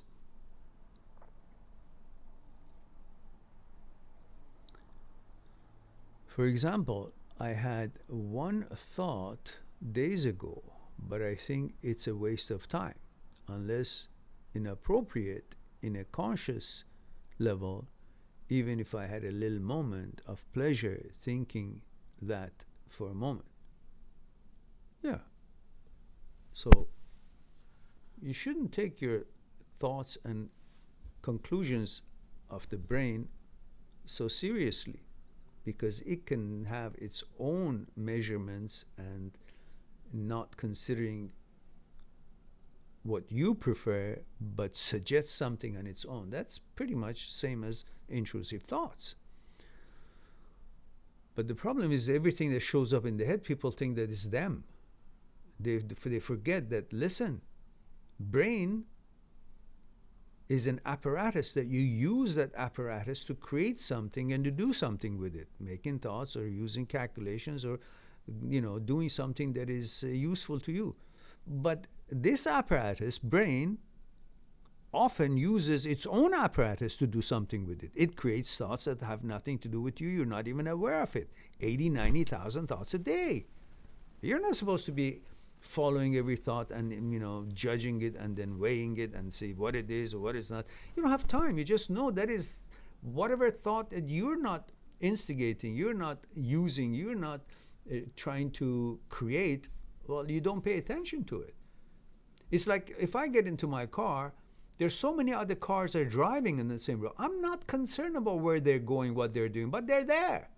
I allow them to be there, but I'm not focused on what they're doing. Did they, are they going to the right, to the left? What destination they have? Why are they on this road? I don't. They can be there.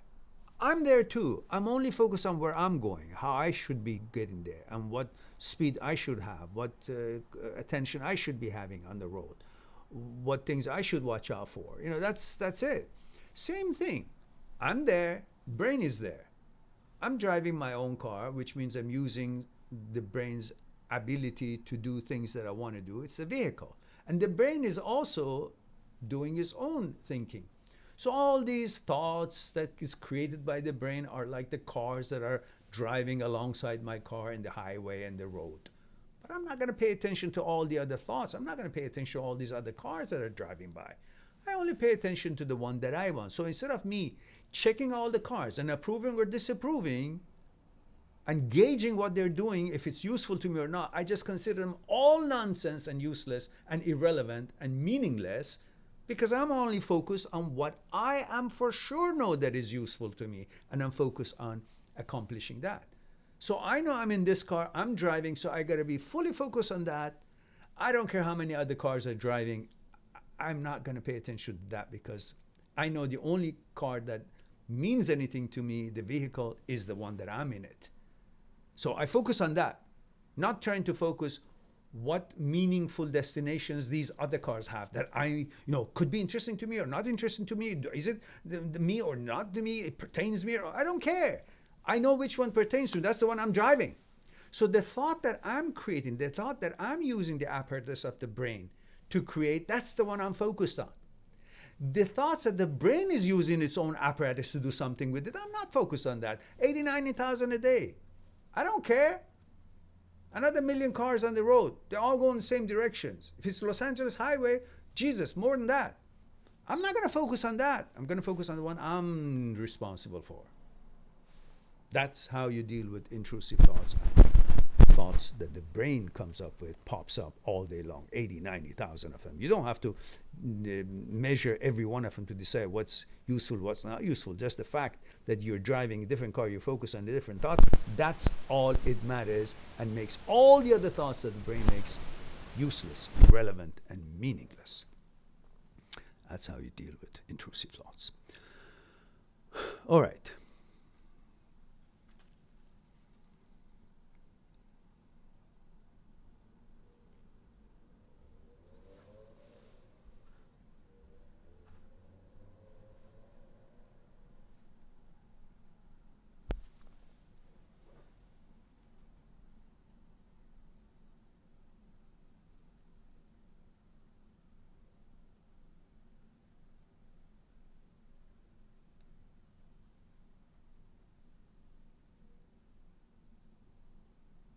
Atif says, it's been 2 months since I spoke with my best friend. Oh, that's all right. You've already expressed your apologies, and what else can you do? Chester Sid. Oh, hello, Chester. How are you? Male 27, Hawaii. Aloha. Says, hi, Meran. I'm doing a lot better. Good for you. Delighted to hear that. Whenever I see a good-looking guy, I have a minimal or no original response, groinal response. You can have groinal response, doesn't matter. You can have groinal response to a statue in the middle of the street. I mean, it doesn't mean anything. So, because it's just like look, body responds to touch. And even if you, I don't know, you're passing by a statue, rub yourself against the statue of a naked woman, you may get groinal response. Or even if it's a naked man statue, you could, because it's something smooth touching your body. That doesn't mean that you have any different inclinations, sexual inclination. It just means the body responds to touch, So. That's not. Now, the thought shows up. Also, the thought creates a response in the body. But the body is not responding directly to the creation of that thought by the brain. The body is responding to the association of the image or the word or the thought that represents a word, and the word has a meaning, and that association of that meaning in the context of what is sex to you or sexual to you, which is with woman, that is the response that your body reacts to, even though it's a thought. So body responds to touch in a certain way that you're not really responsible for. It's designed that way. It's no different than if you look, there are so many sensories all around the body that they respond to touch and they feel good. If you scratch somewhere, of your body, and it feels good because it is coming into contact with those sensories that are responsible and programmed to respond in a pleasurable way. Now, if that is going to be touched by a woman or by you, or by some guy, it's all going to, sensory is going to respond the same way, because that's how they respond. They are not having eyes to say, oh, that's a guy, that's a girl, that's himself. It's still going to respond the same way. Like, look, I apologize for this, but understand, this is speaking in terms for understanding and delivery. If you scratch your butthole, and if you haven't washed it well, you scratch and you actually feel pleasure, because it is responding to the need for itching, that whether it's fungus or whatnot, and the itching part gives you the certain kind of pleasure because it's designed, the sensories are being stimulated. That doesn't mean you're homosexual. It means you're scratching yourself. And if you scratch here, it's pleasurable. Scratch here, if you have a mosquito has bitten you and then you feel scratching, and when you scratch it, you kind of feel orgasmic. And the same thing goes on with your butthole. And the same thing goes on if you're scratching your groin. It could be too warm, it could be fungus, it could be just needs scratching, it's maybe not so clean. All of that is a responsive of the body that is designed with all its millions and millions of sensories. And you're not supposed to interpret these feelings as to do with sexual inclination. Because if that's the case, listen, this is an adult show, so I'm sure that nobody is here underage because it's not designed for them. Look, when you guys are alone and doing certain things to please yourselves, why is it that you get aroused when you yourself are touching yourself? Does that mean you're what? Personal sexual? Does that change your gender? No, it's you, your own hand. It's not a woman's hand. But when you're touching yourself, you get arousal. So why is it that you expect, if you, let's say, have a connotation of a sexual connotation from a word, or from when you see a good-looking man, and then that association of good looks goes to, oh, he's got a better chance with women, and then there's woman involved, and then you respond to the woman's sex because that's how they're all connected, these words and association of text, and then association to sex, and it's sex for you. Then suddenly you say, oh, because it started from a man, therefore I'm responding to a homosexual. It's a homosexual response. No, it's not. It's a response to the idea of sex, which is sex with women. But something started the association of the sex.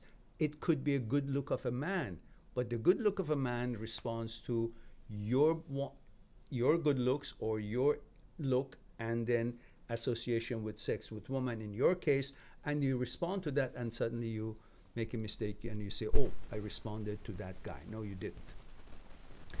So same way that a body is going to respond to touch, whether it's your touch or another woman's touch,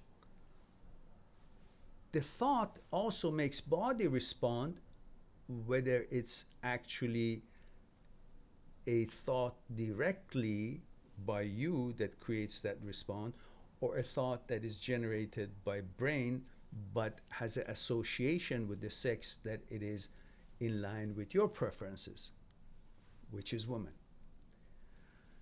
So body responds to thought and body responds to touch the same way that the body responds to your own touch, to another woman's touch, or even if you're getting a massage from a guy in a massage parlor to get, I don't know, cranks of your back after a gym workout, you may have a growing response if it's close to that area or wherever else, because it's the touch that affects the sensories. The same way brain can affect you to have a growing response by looking at someone, which brings pleasantry, and pleasantry associates itself with sex, and the sex to you means the sex with woman, and that is the response that you get. So understanding this needs a little bit of a digging in your own psyche until you become very clear how body reacts and how body reacts to thoughts, and the fact that the body reacts to the thoughts that you're not responsible of. It doesn't mean that you are in agreement with the type of a thought. It just means the body is responding to the thoughts, that the thought associates itself with the word, and the word has a meaning, and the meaning takes you to the context of the sex that is your preference, and you're responding to that, not to actual source of a start, which could be a body of a man, or a muscle of a man, or look of a man, or some woman's hair, or some, it could be a horse or a dog, if it's smooth enough, or a statue. All of that could create a response, and you should only focus on what is meaningful to you, what is your inclination, what you've always known, what your preference and inclination is, and not be bamboozled and sidetracked by all these distractions and different meanings and interpretations. It's very straightforward. What it is that you want to be, and that is what is going to be, not what is suggested or what could be interpreted or any way, shape, or form. What you are all about, and what you have been designed and how you have been living. And remember, you're the past. And the past is very clear. Your interest has always been with women, and that's the past, and you're the past. So today, whatever you are is because of the past, and the past has always been how you've always been interested in women. Unless today you are no longer, unless today somehow all the past is changed and never existed, and it's replaced by a different past, which is impossible, then your tomorrow would be continuation of whatever you are today, which is the past. So you've been a heterosexual all your life. Today you're heterosexual, and today is the past of your future, and your future is based on the past, and today is the past of your future. You're heterosexual today, you will be heterosexual in the future. That's how it works. The rest of it is just bamboozling the brain. Don't pay attention to it. It's all nonsense, garbage. All right. Where are we?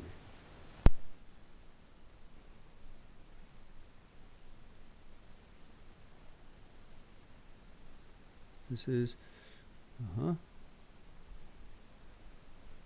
right, good, Chester. Chester says, my HOCD is now convincing me that I am, what? Bisexual because of my lack of anxiety. No. No. Lack of anxiety means you're actually accepting thoughts, meaning you're allowing thoughts of any kind to be there, but it's not going to affect you. Because thoughts are 80, 90,000 thoughts a day. They can be there. You're not supposed to be data hunting and focusing on them. Just like the analogy I made. All thoughts can be there, but they're irrelevant to you. And that is good that you're not anxious about it, because all thoughts have the right to be there. And you have the right to choose, and you've chosen. So what's a big deal? It's like saying no other people can survive because I'm a heterosexual. So what? You're heterosexual, they have their own lifestyle. Many are heterosexual, many are not. So just as they have the right to equally live their lives and accomplish their journey, you have the right the same. So the same thing like thoughts. All these thoughts can be there, but you have your own thoughts. So you focus on that, not thinking, oh, because I'm not being bothered by other thoughts, then that means I am bi. No. It means you've come to term to understand that everything, every thought can be there, but I am the selector. I choose for me, not the brain. That's all.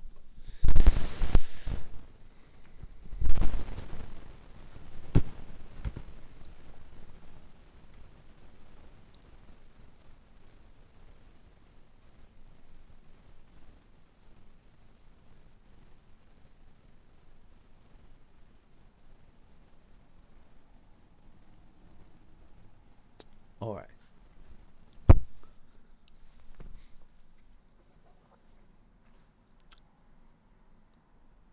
Keep it up, Chester. Good. Relax about it all. Nothing can change you. Relax. And Leo says, I love Hawaii. Who doesn't? Didi Barry says, hello, sir. I'm 26 from Minnesota, male. How do we define toxic people before they spill their toxic on us? My ex I was in a long distance relationship with was stressing me out so much I started to feel sick. Didi, let me know your gender. Oh, it's male. Okay, male 26. Well, look, if she's toxic, why do you have to be with her? Why? Why do you have to put up with it? What for? What for? But who makes you to have to put up with it? Look, it's not the end of the world. If some girlfriend is toxic, well, just say goodbye. What's holding you back? Your desire for pleasure. So you're not really protecting yourself or honest with yourself. You're actually paying for the intimacy.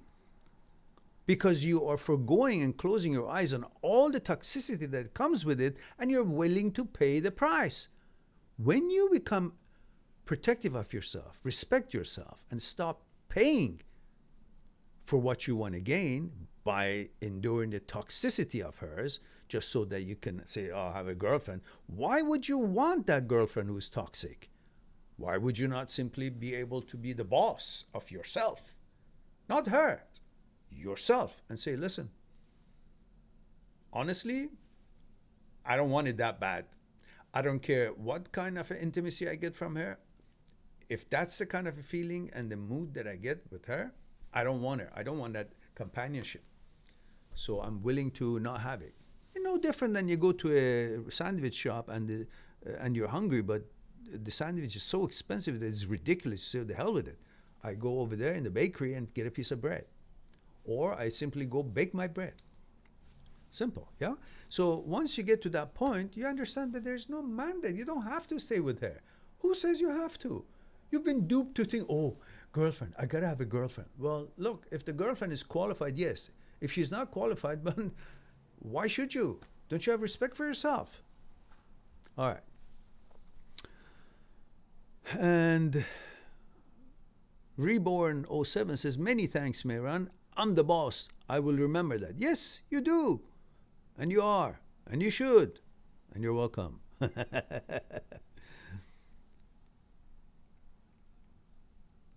Okay.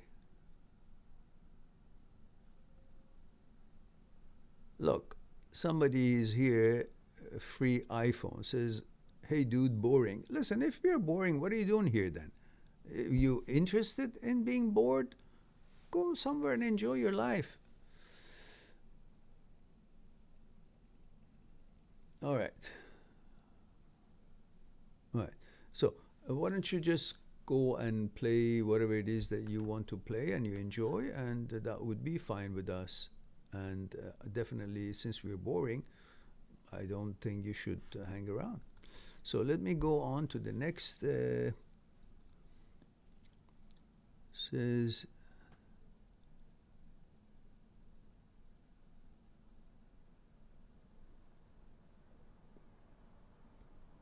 the death animator. What about age, gender, age, and where you're tuning in from? Please, the death animator. And I'll get to your question as soon as I see that. Oh, here it is. And it says, 32. Yes, 32. I want the gender, and I want to know where you're tuning in from, which country. That gives me a little bit of a background of your culture, just by knowing it. So I'll get back to you as soon as I get that information.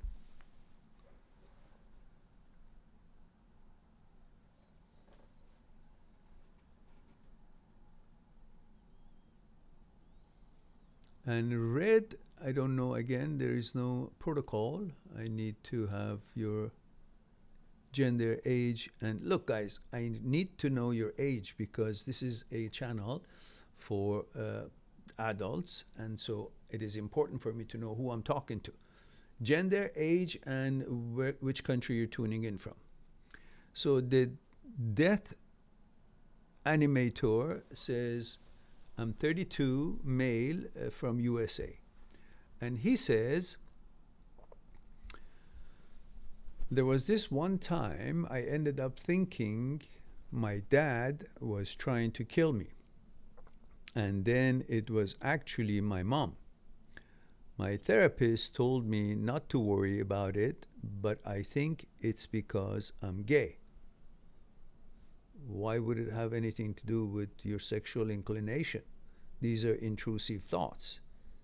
These are mostly called harm OCD. Your psychotherapist knows better if he is or she is specialist as a OCD specialist, because not every psychotherapist or psychologist is the same. They have different specialities. And you got to find a psychologist who actually knows about OCD. And what you told me is more like harm OCD. than anything else. Why does it have to be uh, because you're gay? A thought cannot determine to you if your sexual orientation. These are intrusive thoughts. So go deeper into it and research. There's all kinds of links of psychotherapists and psychologists, clinical psychologists, scientists available under the videos that I have in my playlist: Intrusive, Transient, OCD, HOCD, Negative Thoughts, or the other playlist, Intrusive, OCD, HOCD, Short Videos. Again, they're not so short, all of them, but underneath every one of those videos, there are links of scientists, psychotherapists, that you can look at their links and learn and educate yourself and understand what this is, rather than coming to a conclusion without any worthy evidence of any sort.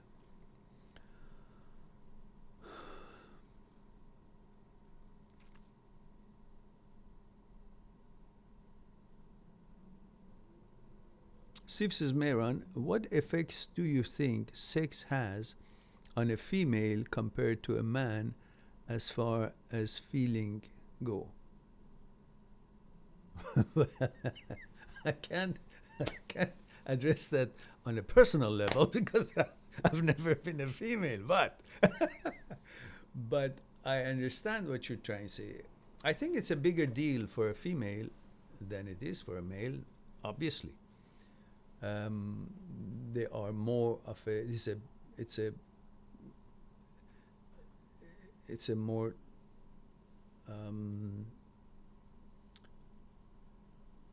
sensitive matter for them. It needs a deeper judgment on their behalf, and not that every woman feels responsible and quite properly judgmental about who she sleeps with, or sex, because many have become insensitized and they just have sex for the sake of sex, like some guys would have. Even guys don't have sex for the sake of sex. Many of them are just decent people who actually consider deeply in their emotions and their interest in the woman, and then they make that decision. But most women are more serious than men when they want to choose a intimate encounter. But some don't. So it really depends on who. Not every woman is the same. But in general, it's supposed to be a bigger deal for them. But somehow they have been bought into this idea that media and feminism movements and so on has sold them that in order to be a feminist, you have to be like a guy, just sleep around, because that shows that you're in control. That's not true. That's not true. A woman making decisions on the basis of her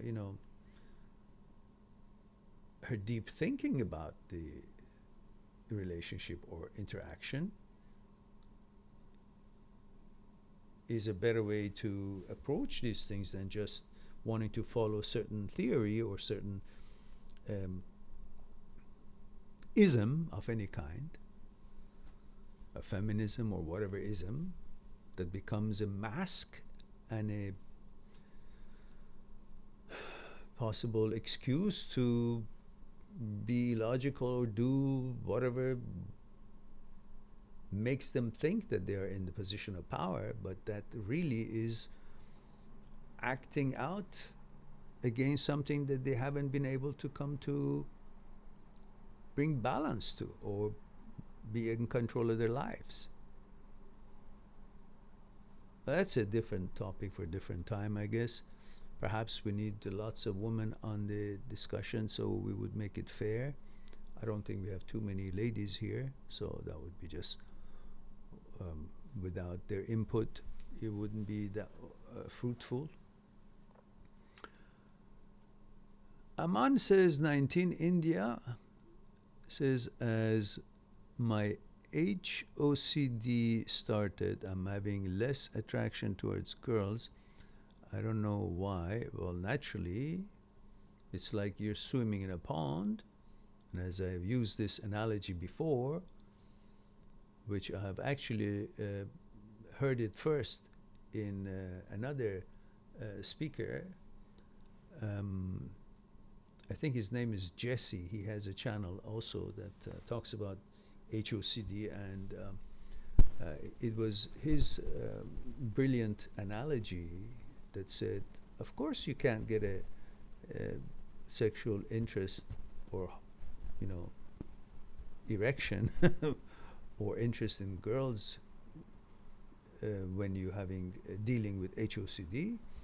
It's like you're swimming in a pond and the alligator is just about to bite out of your ass, and you're fleeing and fiercely frightened and trying to handle the situation, run away, and in that very moment you're thinking about you're going to be interested in a girl or have an erection. That's the same feeling. When HOCD hits a heterosexual, you're all in different tangents and frantically trying to figure out what the hell is going on. And all that, of course, takes away from your interest in, in anything, let alone having your natural self-interest back. It's not that you're interested in anything else, but your mistake is that you think because you're not interested, not having the same interest as you used to have with girls, it means you're changing in anything. No, it just means you're distracted. That's all. That's all. You have music too loud, you can't even add 2 plus 2. That means what? You forgot your math or you've gone crazy? No, it means you're distracted. You can't focus on it. You can't appreciate it, you can't enjoy it because there's too much shit going on. Same thing. Alligator is up trying to bite your ass and you're trying to frantically escape. There's no time for thinking about girls or having erection or, this and that. Same thing. HOCD, that's what it does. So handle it and learn about it and handle it well, and then you'll regain that balance and you're more powerful than HOCD or anything, because no matter what, HOCD or any type of whatever, intrusion or intrusive thoughts cannot change your chromosomes, cannot change your gender. If you understand that, then you understand it's the effect and manipulation of brain by producing intrusive thoughts, and you're responding to thoughts instead of ignoring the thoughts. That's how you do it. I have a couple of new videos. I put a video on today which is pretty interesting in my opinion, about helping you to understand how you can make sense out of senseless and useless and meaningless thoughts that are showing up and suggestions that are showing up in your brain. But I also have a couple of more videos that I will release in the next day or two. That you might find them quite interesting in understanding the concept having to do with that nothing can change you. And simply you can understand it when you pay attention to the content of the video.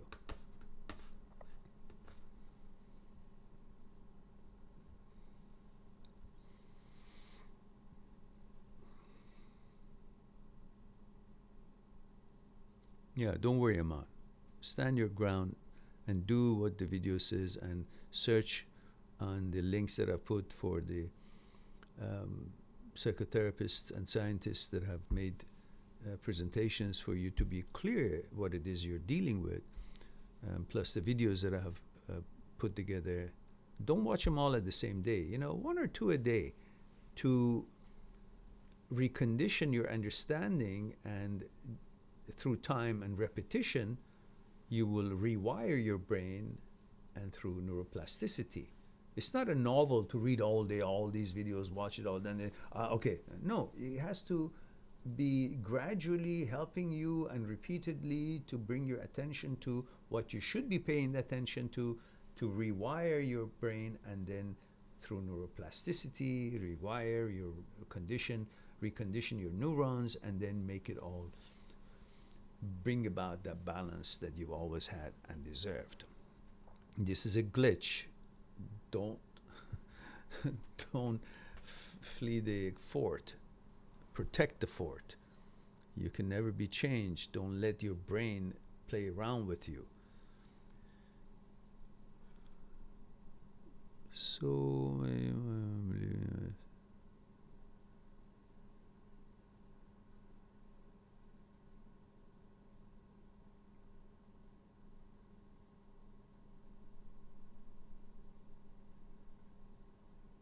no, Aman, don't think that way at all.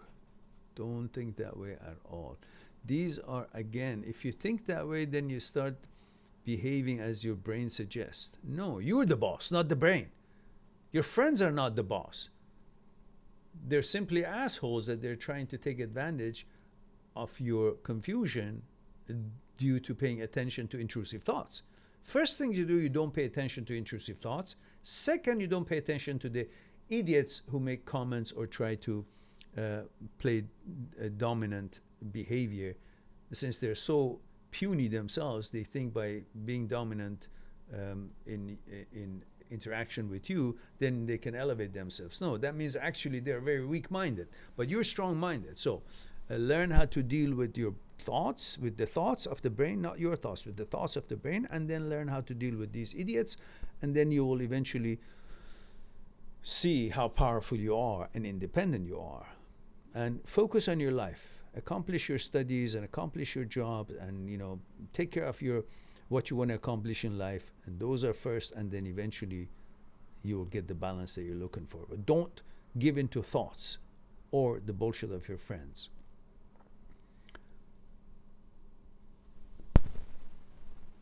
No. Don't compare yourself with anybody else who is not going through this glitch and is having girls here and there. So don't envy them. Just focus on yourself and take care of the challenge that you're faced with, and then you will find girls that you will like, and take it from there. Don't focus on the girls that they're having. Focus on the girls that you would be interested once you handle this challenge that is facing you. Steven says, thanks, Mehran. Good night, good night. Conscious Motivation says, male 23 Sweden says, what can I do about constant idea that my past is better and will always be better than the present and the future? I suffer from extreme nostalgia. Well, look, whether your past was better or not, past doesn't exist, right? You are the past. So whether the past was better or not, and you think if it was better, but you are the past, so that means you're better. So you will take this better, which is as the result of the past, because we are the past. So you had a good past, that means you have all that confidence and all that what made you to be who you are because of the greatness of the past. So you are who you are here. And you will take this, which is you because of the past, you will take the past with you wherever you go. So the past that was better, but it is better with you all the time wherever you go, because you are the past. And yet the past that you're referring to is non-existence, but you exist because the past is in you. So focus on the fact that no matter what you go, where you go, what to do, what time it is always the good time. Because you include all that was good in the past that you refer to. It is in you. It can't be taken away. You are the past. So all the good things is here. And the stuff you didn't like about it, just leave it behind. You don't have to focus on them, so they'll disappear.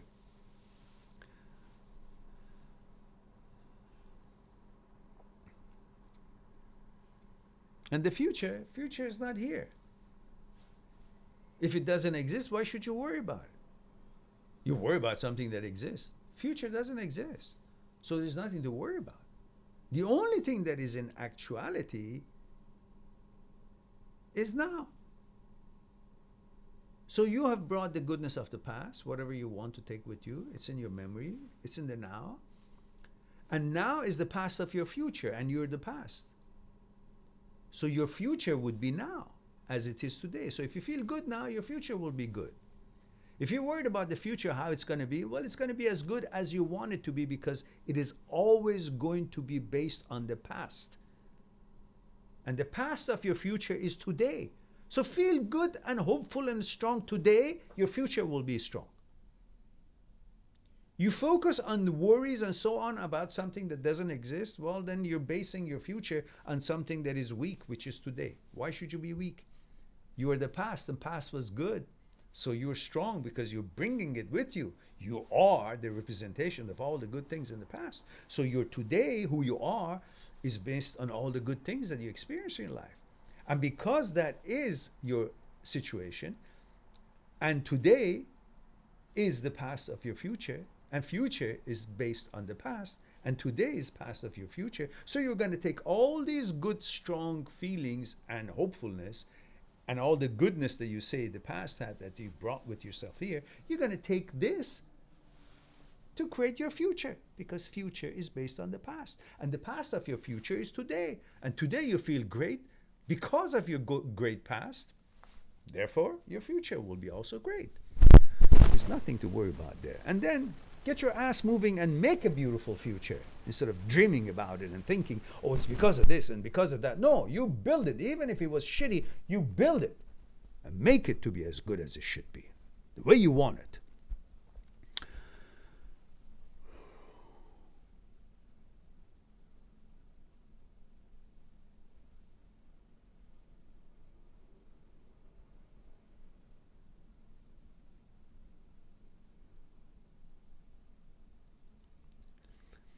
Reborn says, one thing that the people with HOCD suffer is the thing that if we don't want to be gay, or we don't want to like homosexuality, the people tend to think that we are homophobic. Well, they can think whatever they want, because the truth is not that. And you base on your life on truth. You cannot be gagged that you cannot say what you like or dislike because it might offend somebody else. Look, if you don't like hamburger, you should be able to say, I don't like hamburger. But that doesn't mean anybody who likes hamburger, you mean that they're not good people. No. You're just talking about what you like or you don't like. And you should have the right to say, because everybody else has the right to say what they like, what they don't like. As long as you don't bother anybody, your opinion is as important as anybody else's opinion. If there's something that you like and you say, I like this, that's okay. But that doesn't mean it's a disrespect to the people who don't like what you like. What are we talking about? We're talking about what you are interested in. So if you want to wear shoes size 8 and it's too small for you, you say, look, I don't like these shoes. Oh, you just disrespected all the people who have size 8 shoes. Well, that's nonsense. Well, the same thing here. If you don't like to be homosexual, that doesn't mean you're disrespecting or thinking homosexual people are bad. No, that's got nothing to do with that. Homosexuals are proud of who they are, and they have the right to be. We're all equal. We all live our life, and in this journey, we're all in it together. And so do you have the right to say, I'm proud to be heterosexual. The unfortunate thing is that the world has made polarities between different people because of their sexual interest or gender, that, oh, if you're not supporting this group, then that means you're against this group. No, they're supporting their group and you're supporting your group. Neither they mean malice to your group nor you mean malice to their group. That's how it should be. You feel good for everybody to enjoy their lives and be safe and have a safe journey and accomplish what they're here to accomplish. But if you're playing tennis, well, you may be cheering for tennis players. And if you're playing soccer, they may be cheering for the soccer players. They think that's a great sport and you think this is a great sport. But just because you like tennis, that doesn't mean, oh, anybody who doesn't like tennis or anybody who likes some other sport, you're against them. No, you're just talking about what you like. Tennis. Some other people can talk about what they like, and they are. So by saying something that is preferable to you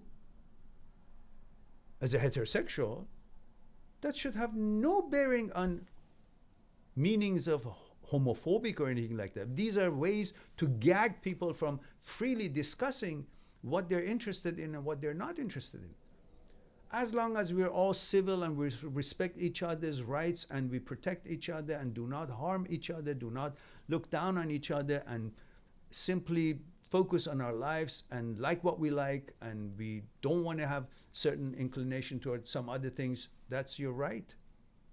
And that's everybody's right, as long as we do not have any malice or ill manners towards other people.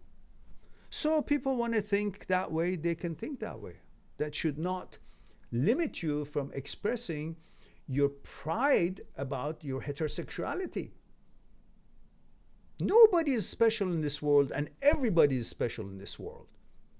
Heterosexual, homosexual, any kind of sexual, they're all equal in their right for safety, security, balance, opportunities, and be able to accomplish what it is that they want to accomplish in this life and live in peace and harmony towards the common good of humankind. The rest of it is bigotry. Who cares?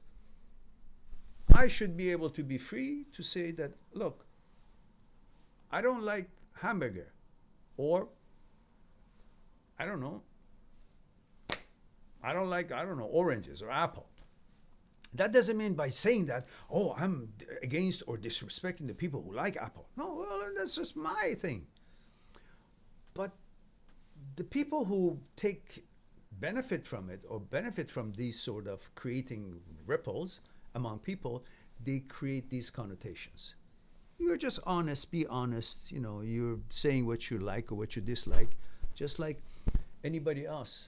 I mean, homosexuals can say whatever they like or dislike, and they don't mean anything by it. They just want to be proud of who they are and protect themselves and enjoy their lives, and that's great. So the same thing with heterosexuals. They can say what they like and what they're not interested in, and simply it should be understood that to a heterosexual, many things that it is acceptable and enjoyable by homosexuals is not enjoyable. And that should not mean that they are having any negative homophobic behavior. That's just their persona.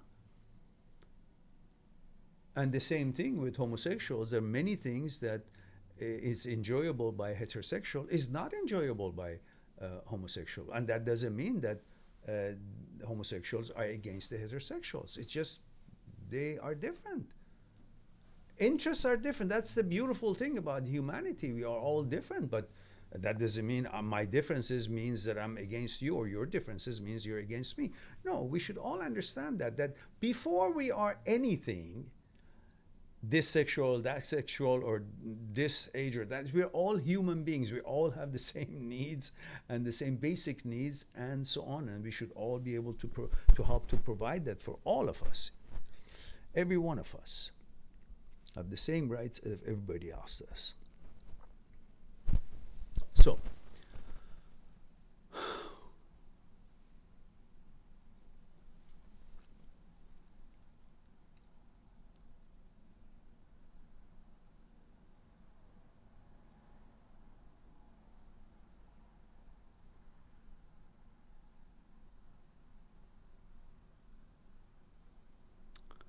and Aman says, would my attraction get back as before once I get fully yeah, of course it does. Give it time. These mental glitches, hit anybody.